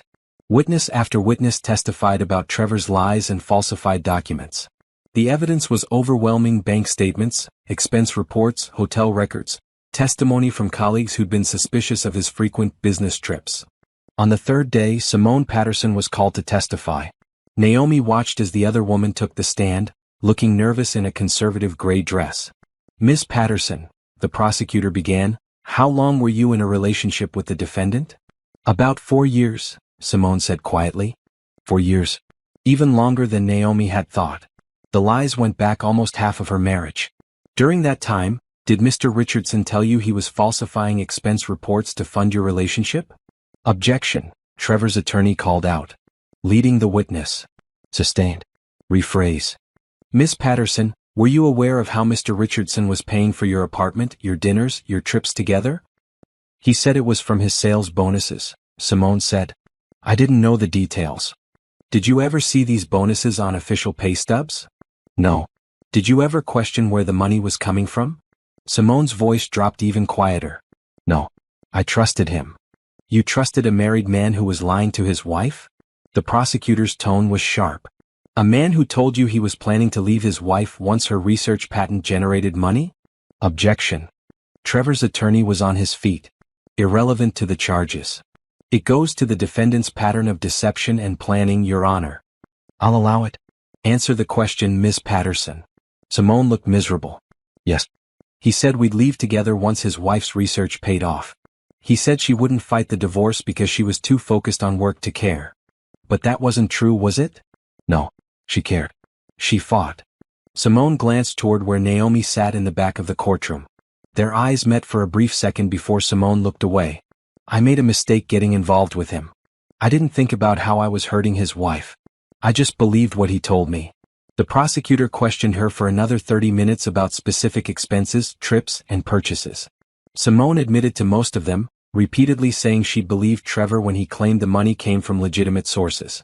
During cross-examination, Trevor's attorney tried to suggest Simone had pressured Trevor to spend money on her, but it didn't land. The jury looked skeptical. That evening, closing arguments were brief. The evidence spoke for itself. The jury deliberated for 4 hours. When they returned, the verdict was unanimous on all counts: guilty. Trevor's sentencing was scheduled for 6 weeks later. Naomi didn't attend that hearing, but Andrea did and called her immediately afterward. 18 months in minimum security prison, followed by 3 years probation. He has to pay full restitution to MedTech Solutions, $47,300 plus interest. He also has to pay the bank $50,000 for the fraudulent loan. And he's barred from working in pharmaceutical sales for 5 years. What about the money he owes me? That's separate from the criminal case.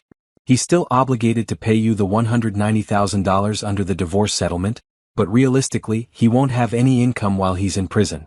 You're first in line for any money he earns once he's released, but it could take years to collect everything. Naomi sat with that information. Trevor was going to prison. His career was destroyed. His reputation was ruined. He'd lost his marriage, his home, his freedom. She thought she'd feel satisfied when this moment came. Instead, she felt nothing. No triumph, no vindication. Just a sense of waste of years, waste of trust, waste of what could have been if Trevor had simply been honest. "You okay?" Andrea asked. "Yeah, I'm fine. Thanks for handling all of this. That's what friends are for." "And Naomi? This chapter is closed now. He's out of your life permanently. You can move forward."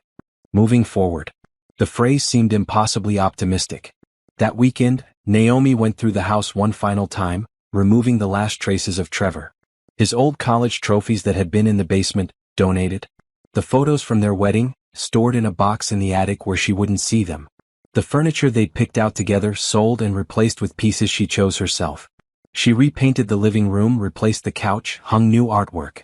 When she was finished, the house looked completely different. Modern, clean, distinctly hers. She stood in the center of the living room and tried to feel something positive about the transformation. This was supposed to be a fresh start, a new beginning, proof that she'd moved on. Instead, it just felt like a very expensive way to forget someone who wasn't worth remembering in the first place. On Monday, Naomi met with Dr. Patterson to review the latest clinical trial results. The data was extraordinary. Her cancer treatment protocol was showing a 70% positive response rate in phase 1 trials, significantly higher than projected. "This is remarkable, Naomi," Dr. Patterson said, genuine excitement in his voice. "If these results hold through phase 2, you're looking at a genuinely groundbreaking treatment. The patent royalties alone could be substantial, but more importantly, you'll be saving lives." Saving lives. That was what mattered. Not Trevor, not the divorce, not the money he'd stolen. Her work had always been about something bigger than her personal life. "When do we move to phase 2? Naomi asked. 6 months. We need to complete the phase 1 safety assessment and compile the data for FDA review. But barring any unexpected complications, you're on track for phase 2 trials by next spring." After the meeting, Naomi returned to her lab and lost herself in data analysis. This was where she belonged, in the clean logic of science, where truth was provable and results were measurable. Personal relationships were messy and unpredictable. Research was reliable. Her phone buzzed with a text from Harrison, "Final surveillance report attached. Trevor entered minimum security facility today. Active monitoring ended. Let me know if you need anything else." Naomi opened the attached report. Photos of Trevor being processed into the correctional facility. He looked defeated, broken, nothing like the confident man she'd married 9 years ago. She closed the report without reading the rest and deleted the message. That part of her life was over. Trevor was where he deserved to be, facing consequences for his choices. She'd won every legal battle, recovered most of her stolen money, kept her house and her research rights. By every objective measure, she'd achieved justice. So why did she still feel like she'd lost something important? Naomi stayed late at the lab that night, reviewing data until her eyes burned with fatigue. When she finally drove home at 10 p.m., her house was dark and empty. She heated up leftovers, ate them standing at the kitchen counter, and went to bed early. This was her life now. Successful professionally, solitary personally. Safe from betrayal because there was no one close enough to betray her. It should have felt like victory. Instead, it just felt lonely. But Naomi told herself that was temporary. She'd been focused on the legal battles, the divorce, the cleanup of Trevor's betrayal. Once all of that was fully behind her, she'd have energy to build a new life. To make friends outside of work. Maybe eventually to date again, though that seemed impossible to imagine right now. For now, the work was enough. It had to be enough. She'd spent 7 years developing a treatment to save cancer patients' lives. She'd spent 6 months systematically dismantling the life of a man who'd betrayed her. Now she just needed to figure out how to build a life for herself that felt like more than just surviving. That would be the hardest challenge yet. 6 months after Trevor entered prison, Naomi's life had developed a steady rhythm. Work consumed most of her time, phase 2 clinical trials were underway, and the results continued to exceed expectations. Her treatment protocol was now being discussed in major medical journals, and she'd been invited to present at 3 international conferences. Professionally, everything was thriving. Personally, she existed in a strange state of suspended animation. She wasn't unhappy exactly. But she wasn't happy either. Just functional. Then one morning in late spring, she received an unexpected call from Trevor's attorney. "Ms. Richardson, I wanted to inform you that my former client has been having difficulties in prison. He's been placed in medical observation after what the facility is calling a mental health episode." Naomi felt her stomach tighten. "Why are you telling me this?" "He's been asking to see you. I advised him that the divorce settlement includes no contact provisions, but he's insistent. I wanted to let you know in case he finds a way to reach out through other channels." "I won't see him." The answer is no. "I understand. I've conveyed that message. But Ms. Richardson, I feel obligated to tell you, he's not doing well. Prison has been harder on him than anticipated. The fraud conviction destroyed any remaining professional reputation. His family has largely disowned him. He's isolated and struggling." Naomi felt a flicker of something that might have been sympathy, but she pushed it down. "That's not my problem. He created this situation." "I know. I just wanted you to be aware." The attorney paused. "There's one more thing. Simone Patterson contacted our office asking about whether she can visit him in prison. Apparently she's been trying to rebuild their relationship now that he's no longer married." The irony was sharp. Simone had abandoned Trevor when the legal troubles started but now wanted back in his life. Maybe she thought visiting him in prison proved loyalty, or maybe she genuinely still cared about him.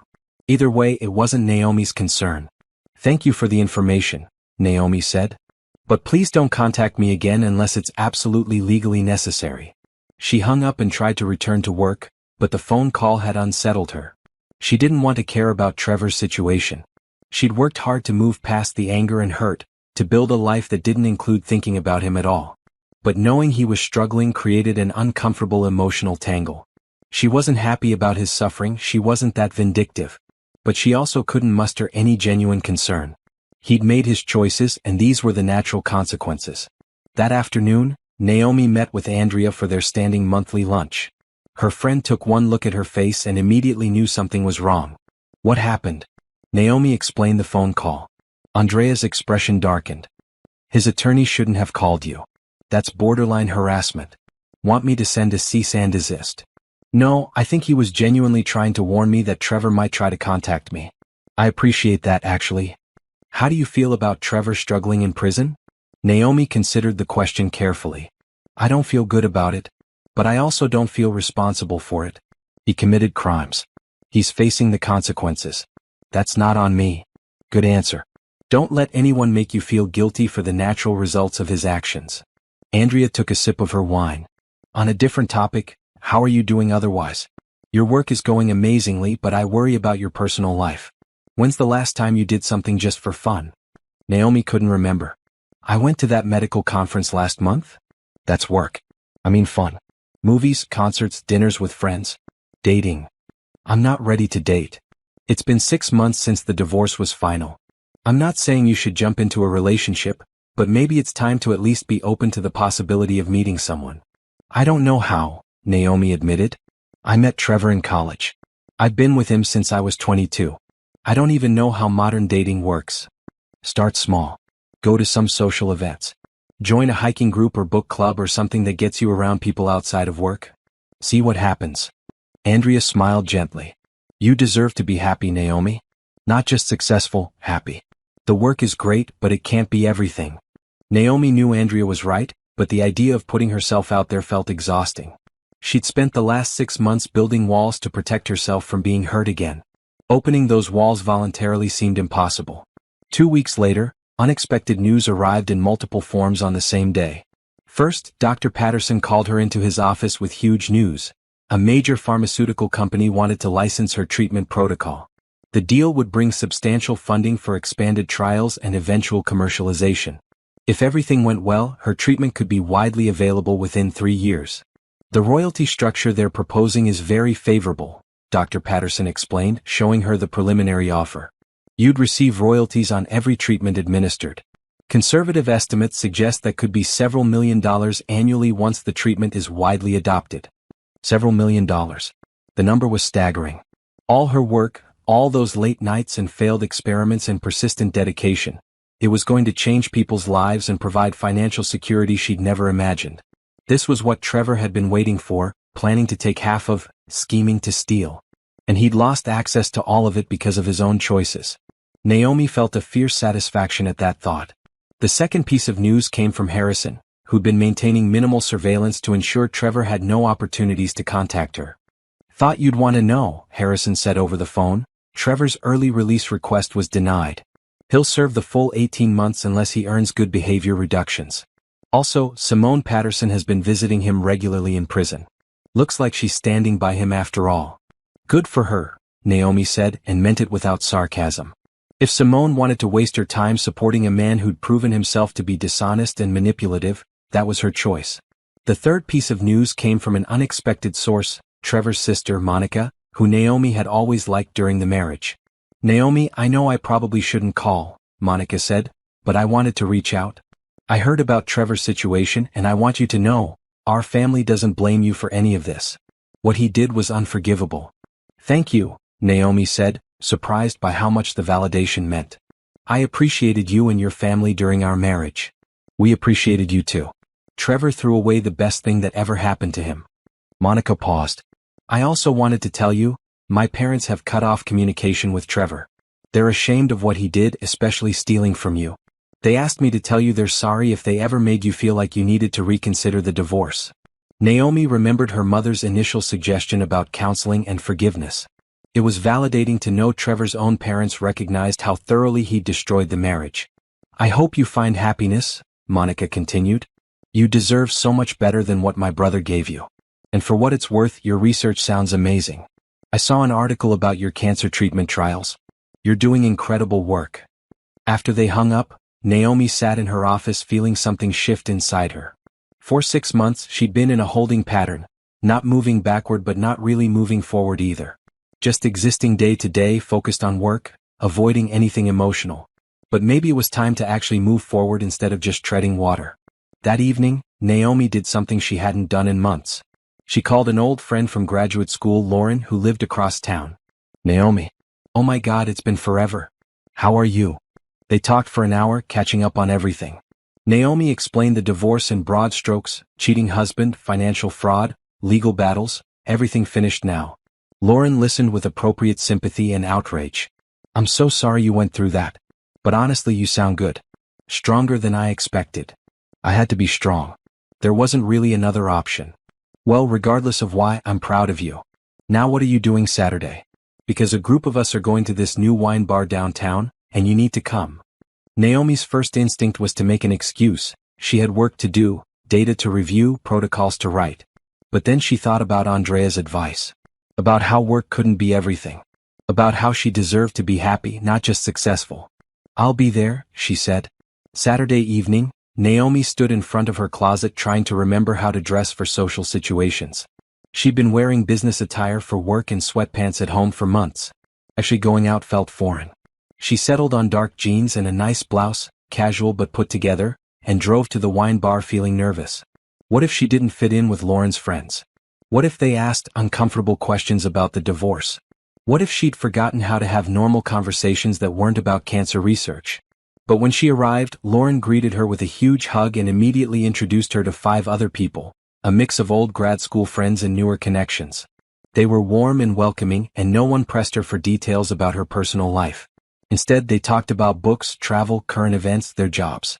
Naomi found herself relaxing, laughing at stories, contributing to conversations. It felt good to be around people outside of work, to remember she was a person beyond her research. Around 9 p.m., a man approached their table, tall, with friendly eyes and an easy smile. "Lauren, I thought that was you. How've you been?" "Justin. Great to see you." Lauren turned to the group.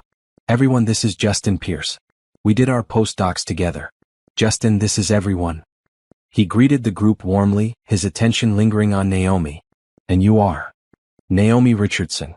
I also did my graduate work with Lauren." "Richardson. Wait, are you the Naomi Richardson? The cancer researcher whose phase 2 trial results just got published?" Naomi felt her cheeks flush. "Yes, that's me. I read your paper last week. It's brilliant work. The innovative approach to targeting resistant cells is exactly what the field needed." His enthusiasm was genuine, not performative. "I'm in biotech development. We're always looking at emerging treatments. Your protocol could be genuinely transformative." They ended up talking for 20 minutes about her research, his work developing tools for drug delivery, the challenges of translating lab breakthroughs into clinical practice. It was the first conversation Naomi had had in months where someone was interested in her work for its own merits, not because they felt obligated to ask. When Justin's friends called him back to his own table, he hesitated. "Would it be okay if I got your contact information? I'd love to continue this conversation sometime. Maybe over coffee?" Naomi felt panic flutter in her chest. Was he asking her on a date? Or just a professional networking coffee? She hadn't navigated these situations in 9 years. "Sure," she heard herself saying. "That would be nice." They exchanged numbers and Justin left with a warm smile and a promise to text her. Lauren immediately leaned over. "He's great, by the way. Single, successful, genuinely nice guy. And he clearly liked you." "We were just talking about work," Naomi protested. "Right. Because that's why he kept looking at you like you were the most interesting person in the room." Lauren grinned. "I'm not saying you need to jump into anything. But if he texts you, maybe actually respond instead of overthinking it." Naomi went home that night feeling lighter than she had in months. She'd been out with friends, had actual conversations about things other than the divorce or clinical trials, and maybe, possibly, someone interesting had asked for her number. It wasn't happiness yet. But it felt like the very beginning of what happiness might eventually look like. Her phone buzzed. A text from Justin. Really enjoyed talking with you tonight. Would love to grab coffee this week if you're free. No pressure, just thought it would be nice to continue the conversation. Naomi stared at the message for a full minute, her thumb hovering over the keyboard. Every instinct told her to decline, to protect herself, to avoid the possibility of being hurt again. But another voice, quieter but growing stronger, said this was part of moving forward. Not rushing into anything, just being open to possibilities. She typed back, "Coffee sounds good. How's Thursday afternoon?"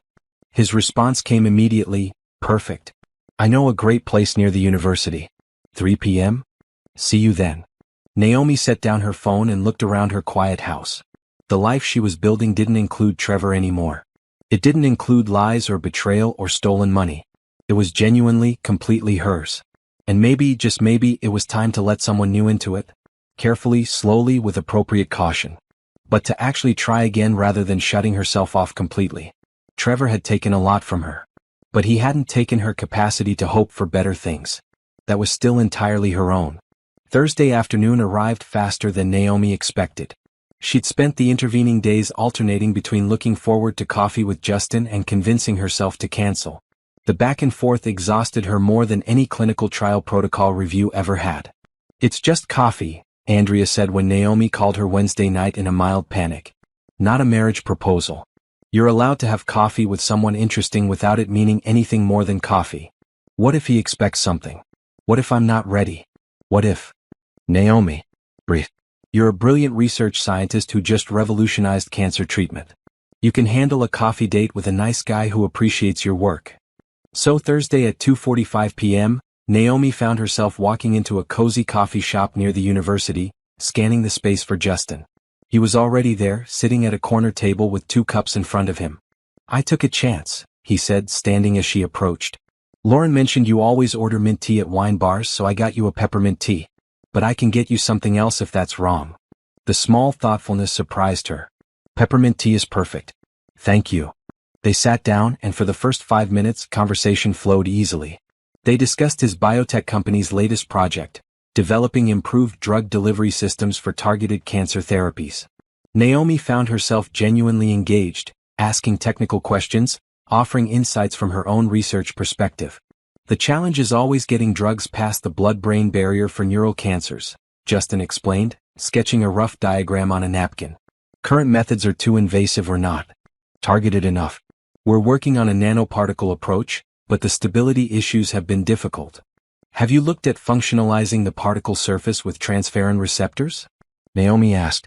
"There's some interesting research out of Stanford suggesting that approach improves brain penetration significantly." Justin's eyes lit up. "We tried that in early prototypes, but we were using the wrong polymer base. If we revisited with your suggestion?" He pulled out his phone, making a note. "This is exactly why I wanted to talk to you again. You see connections I miss." They talked shop for another 30 minutes before Justin deliberately set down his teacup and changed the subject. "So, I'm going to be honest. Lauren may have mentioned you recently went through a difficult divorce. You absolutely don't have to talk about it if you don't want to, but I figured I should acknowledge that I know, so you don't feel like you're hiding anything." Naomi appreciated the directness. "It was difficult. My ex-husband cheated on me for years and stole money from our joint accounts. The divorce was finalized 6 months ago. He's currently serving time for fraud." Justin's expression showed appropriate sympathy without pity. "That sounds incredibly painful. I'm sorry you went through that." "Thank you. It was painful. But it's over now and I'm trying to move forward." Naomi took a sip of her tea. "What about you? Lauren mentioned you're single, but I assume there's a story there too." "Fairly boring story actually. I was engaged 3 years ago. We broke up 8 months before the wedding because we realized we wanted fundamentally different things. She wanted to move to Seattle and work for a big tech company. I wanted to stay here and build my biotech startup. Neither of us wanted to compromise, so we ended it. Painful at the time, but clearly the right decision." "Do you regret it?" "Not at all. She's happy in Seattle now, engaged to someone who fits her life better. I'm happy here building the company. Sometimes relationships don't work out and that's okay." He paused. "I'm not looking to rush into anything serious. I'm just interested in getting to know interesting people and seeing where things go naturally." The honesty was refreshing. No games, no pressure, just 2 adults acknowledging they were interested in exploring a connection without predetermined outcomes. They talked for another hour about non-work topics. Favorite books, travel experiences, family. Justin had 2 younger sisters he was close with and parents who were recently retired and traveling extensively. He asked thoughtful questions about Naomi's work-life balance and how she managed the stress of clinical trials. Honestly, Naomi said, I don't manage it well. Work has been my refuge since the divorce. It's the one thing that makes sense that I can control. Personal relationships feel messy and unpredictable. That's understandable given what you went through. But work can't be everything forever. Eventually you'll want a personal life too. He smiled. Not saying I should be that personal life. Just observation from someone who also tends to hide in work when things get complicated. When they finally left the coffee shop at 5:30, having talked for over 2 hours, Justin walked Naomi to her car. I really enjoyed this, he said. Would you want to do it again? Maybe dinner next time? Naomi felt the familiar panic start to rise but pushed it down. Yes, I'd like that. Great. I'll text you some options. He hesitated, then added, and just so you know, no pressure or expectations. We're just getting to know each other. Whatever pace feels comfortable for you is fine with me. The lack of pressure made it easier to say yes. Over the following weeks, Naomi saw Justin 3 more times. Dinner at a Thai restaurant where they debated the merits of different research methodologies. A Saturday morning hike where they talked about everything except science. A museum visit to see a special exhibition on medical history that turned into 4 hours of discussion about how far cancer treatment had evolved. He never pushed for more than she was ready to give. There was no pressure to define the relationship, no demands for her time beyond what she willingly offered. It was comfortable in a way Naomi hadn't expected relationships could be.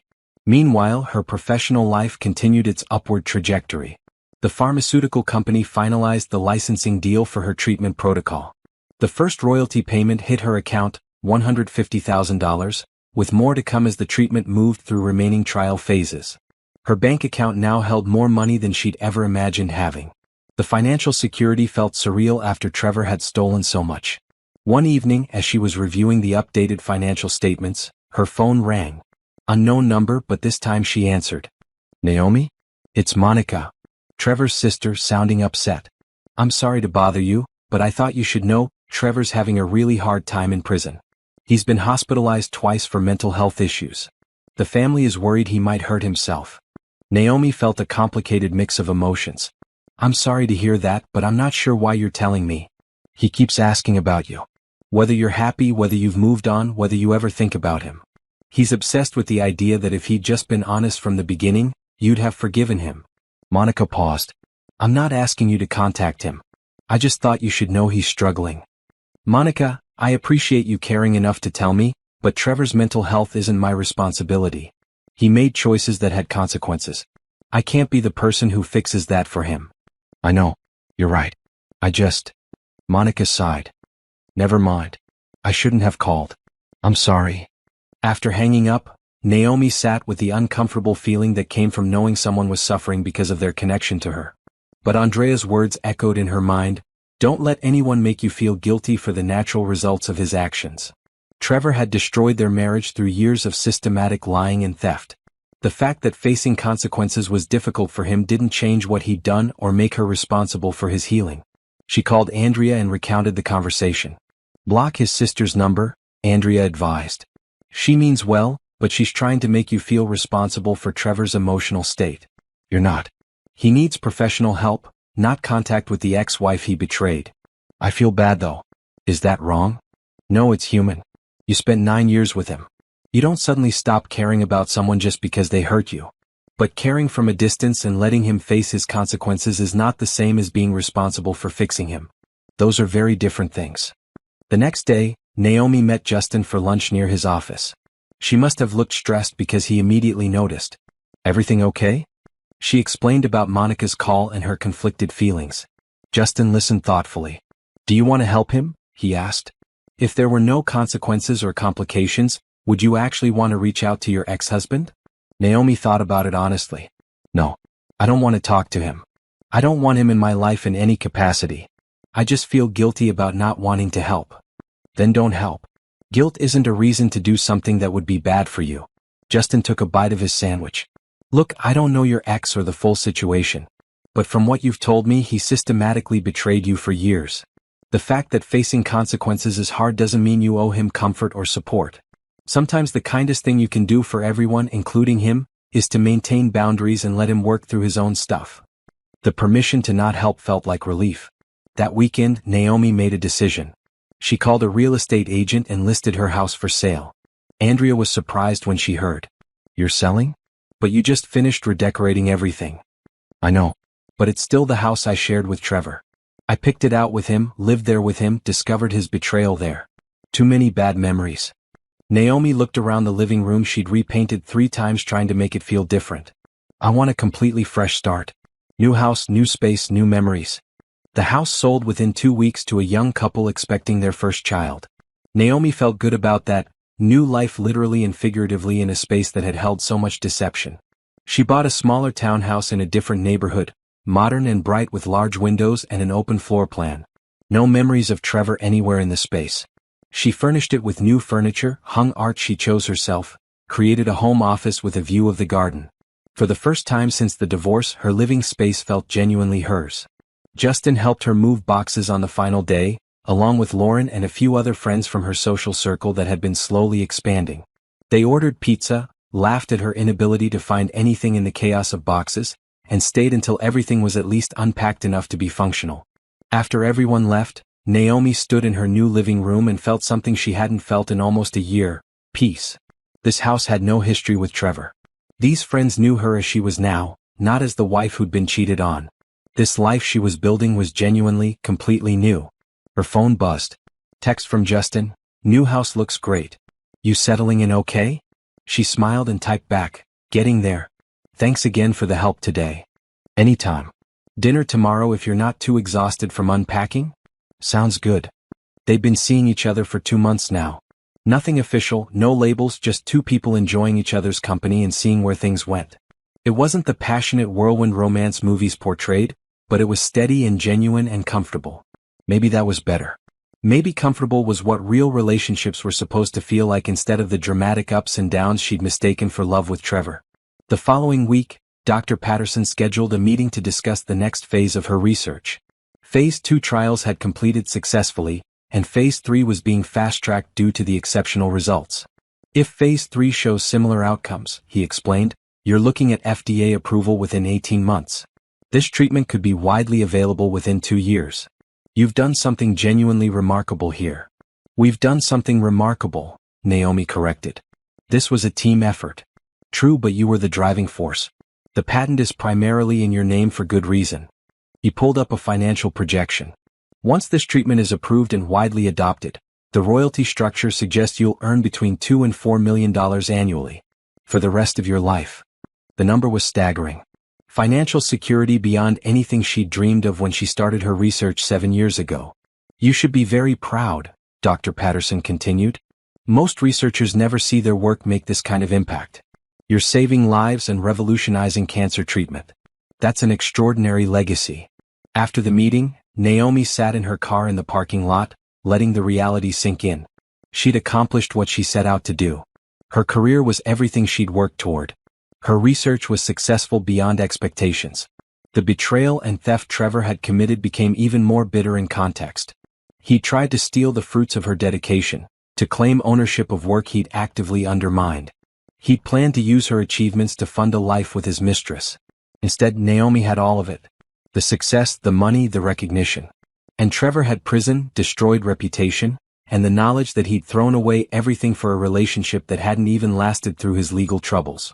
That evening, Naomi cooked dinner in her new kitchen, something she hadn't done regularly in months.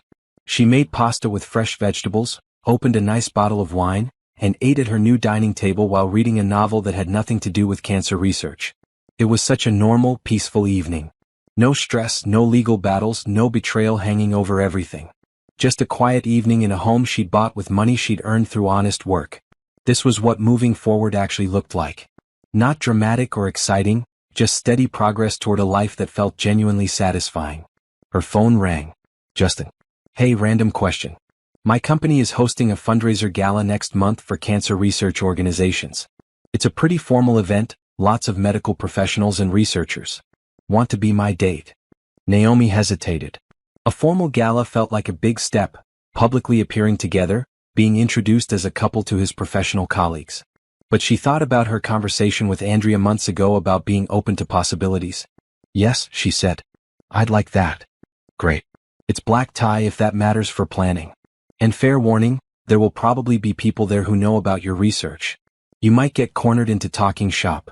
"I can handle that," Naomi said, smiling. "I'm good at talking shop." After they hung up, she looked around her new townhouse, at the life she was actively building instead of just existing in. She thought about the clinical trials saving lives, about Justin who respected her work and didn't pressure her for more than she could give, about the friends she was reconnecting with, about the financial security that meant she'd never have to worry about someone stealing from her again. Trevor had tried to destroy her. Instead, he'd destroyed himself. Naomi had done more than survive his betrayal. She'd systematically rebuilt her life into something stronger and more authentic than what she'd had before. The best revenge, she was learning, wasn't causing him to suffer. It was simply living well, achieving her goals, and being genuinely happy without him in any capacity. That was the victory that actually mattered. 1 year after discovering Trevor's affair, Naomi stood backstage at the Philadelphia Convention Center, adjusting the fitted emerald gown she'd bought specifically for this occasion. The annual Medical Research Achievement Awards were being held tonight, and she was receiving the prestigious Breakthrough Innovator Award for her cancer treatment protocol. In the audience somewhere were Dr. Patterson and several colleagues from the institute. Her parents had flown in from Ohio. Andrea was there with her husband. Lauren and several other friends were seated together. And Justin was in the fourth row, having insisted on attending despite his company's competing event the same evening. "5 minutes, Dr. Richardson," the stage manager said. Naomi took a deep breath and looked at herself in the mirror. She barely recognized the woman staring back. Not because she'd changed physically, though she was healthier now, sleeping better, eating regularly, taking time for herself. But because the woman in the mirror radiated a confidence and peace that had been missing a year ago. The MC's voice carried from the main hall.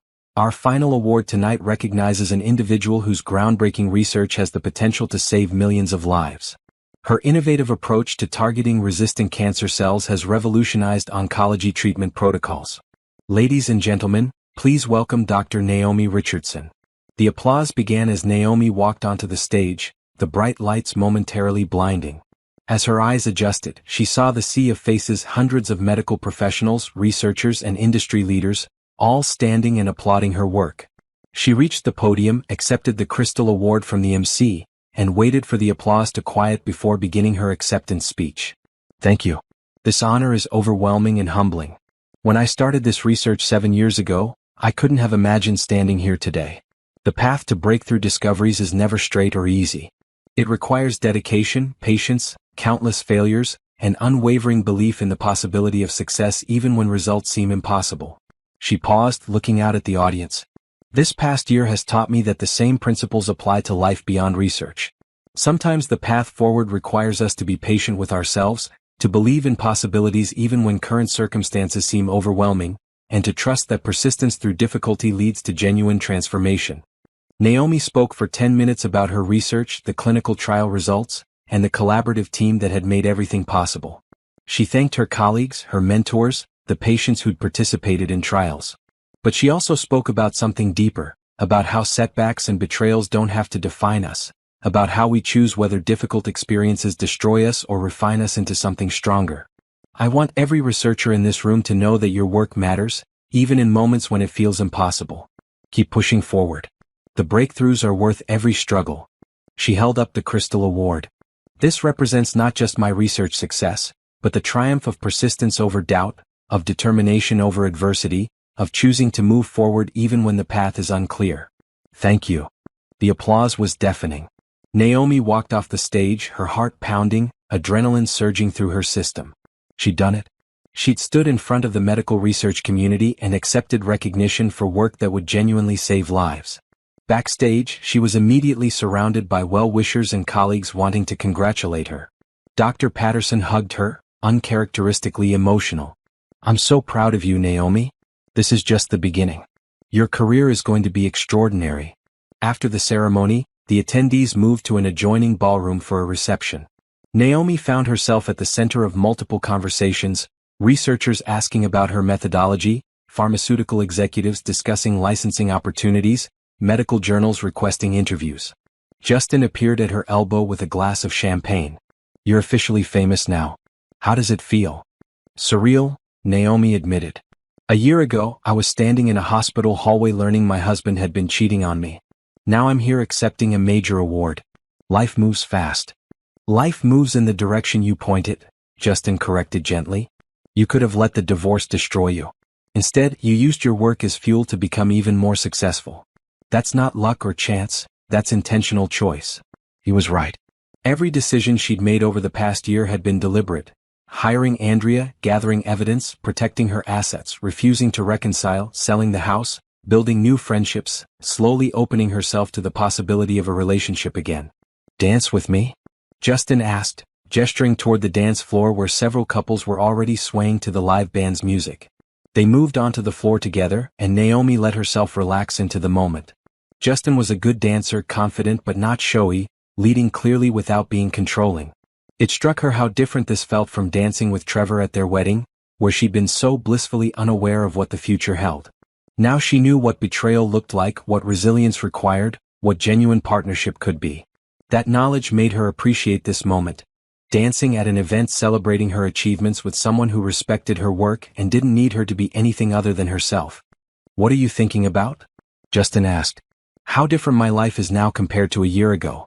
Better, different. Better is good. You deserve better. He smiled. Speaking of which, I have something to tell you. My company just finalized our funding round. We're expanding significantly, which means I'll be hiring several new research scientists. I'd love to collaborate more formally on projects that complement your cancer treatment work. Interested in discussing that possibility? Very interested, Naomi said. The idea of combining her clinical research with his drug delivery technology was exciting professionally. And the fact that it would mean working more closely with Justin was exciting personally, though she was still careful about mixing professional and personal relationships. The evening continued with conversations, networking, and celebration. Around 10 p.m., Naomi's parents found her at the edge of the ballroom. We're heading back to the hotel, her mother said, hugging her tightly. But we wanted to say again how proud we are. Not just of the award but of how you've handled everything this year. You're stronger than I gave you credit for. It was the closest her mother would come to apologizing for initially suggesting Naomi consider reconciliation with Trevor. Naomi accepted it gracefully. Thanks, Mom. I couldn't have gotten through it without support from people who believed in me. After her parents left, Naomi found Andrea standing near the bar looking pleased. You were amazing tonight, Andrea said. That speech was perfect, professional but personal, acknowledging the difficulty without dwelling on it. I had a good teacher in managing difficult situations, Naomi said, squeezing her friend's hand. I literally couldn't have survived this year without you. That's what friends are for. And speaking of which, Andrea glanced toward where Justin was chatting with some of Naomi's colleagues. He's good for you. I see you smiling more when you're with him. It's early still. We're taking things slow. Slow is fine. Just don't let fear keep you from being happy. Trevor doesn't get to ruin relationships for you forever. As the reception wound down around 11 p.m., Justin offered to drive Naomi home. They talked easily during the drive, processing the evening's highlights and discussing the potential research collaboration between their organizations. When he pulled up in front of her townhouse, he turned to her with a serious expression. I want to say something and you can tell me if it's too much or if I should back off. But I think you should hear it. He paused. I know you're still healing from what your ex did. I know you're cautious about relationships and I understand why. But I want you to know that I see you, not just the brilliant researcher but the whole person. The one who's funny and caring and sometimes scared but incredibly brave. And I'm not going anywhere. Whatever pace you need, however long it takes for you to fully trust again, I'm here. Naomi felt tears prick her eyes. That's the kindest thing anyone said to me in a long time. It's not kindness. It's just the truth. Justin reached over and took her hand. You deserve someone who's willing to be patient, who appreciates what you've been through, and who values everything you are. I want to be that person if you'll let me try. This was a pivotal moment, Naomi recognized. She could retreat into safe distance, thank him politely and keep everything casual. Or she could take a risk, be vulnerable again, and trust that not every relationship would end in betrayal. I'd like that, she said quietly. I'm not perfect at this. I'll probably be guarded sometimes and overthink everything. But I want to try. Good. Because I'm not perfect either. He smiled. We'll figure it out together. He walked her to her door, kissed her goodnight gentle and respectful, and left with a promise to call tomorrow. Inside her townhouse, Naomi kicked off her heels and walked through the quiet space.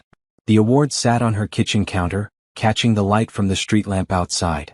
She picked it up, feeling the weight of it, the coolness of the crystal. This award represented 7 years of dedication to her research. But in a deeper way, it represented proof that she could accomplish extraordinary things through focus and determination. That same focus and determination had carried her through the worst year of her life and brought her out the other side stronger. Her phone buzzed. A text from an unknown number. "Congratulations on your award. Saw the announcement. You deserve every good thing. Monica." Trevor's sister, still maintaining occasional contact despite Naomi's boundaries. She almost deleted it, then decided to respond one final time. "Thank you. I hope you and your family are well." Short, polite final. Another text arrived. "Trevor wanted me to tell you he's proud of you and sorry for everything. He's being released in 2 months and is trying to rebuild his life. He hopes you can find peace." Naomi stared at the message for a long moment. Trevor would be out of prison soon, back in the world, trying to rebuild what he'd destroyed. That was his journey, not hers. She typed, "I found peace by moving forward without him in my life. I wish him well, but please don't contact me again with messages from him. That chapter is closed." She blocked Monica's number and set down her phone. Trevor's release from prison didn't matter to her life anymore. What he did, where he went, whether he successfully rebuilt, none of it had any impact on her future. That connection was completely severed. Naomi changed out of her gown into comfortable clothes and made herself tea. She sat on her couch with her research notes spread around her, reviewing the latest Phase 3 trial data. The results continued to exceed expectations. Within 6 months, her treatment would likely receive full FDA approval. Hundreds of thousands of cancer patients would eventually be treated with her protocol.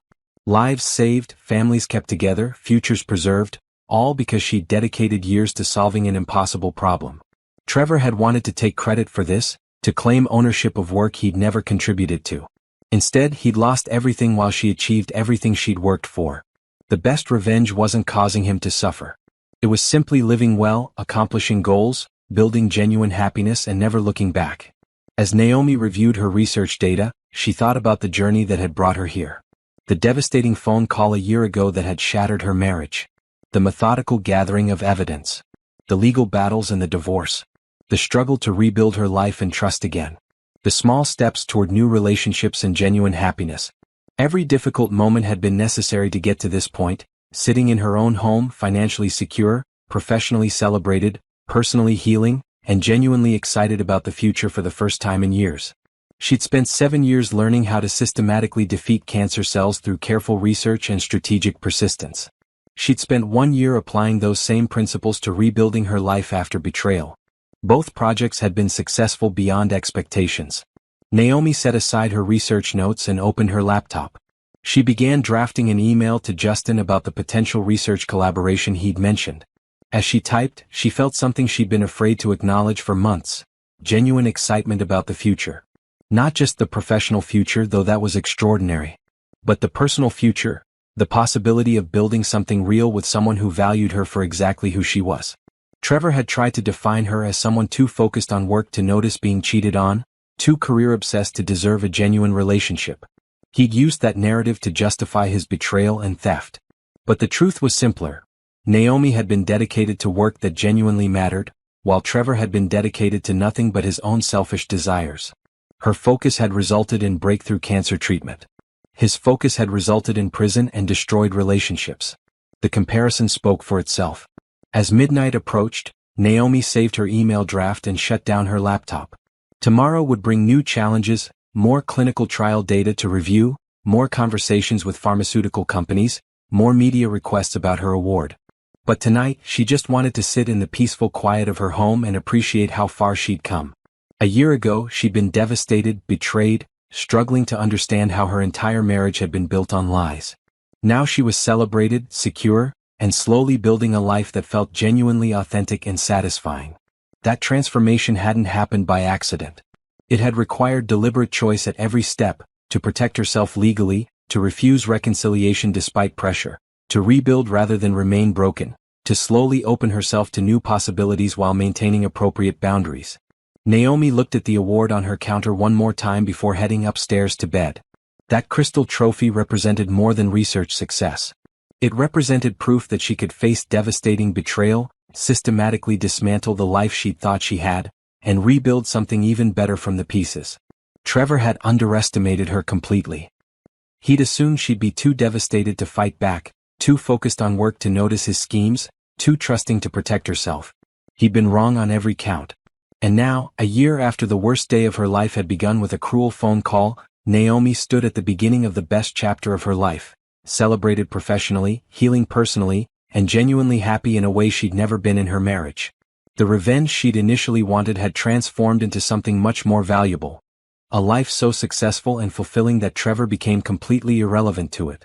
That was the victory that actually mattered. Not his suffering but her thriving.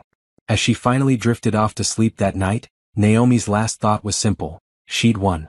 Not just in the legal battles or the professional achievements, but in the most important way.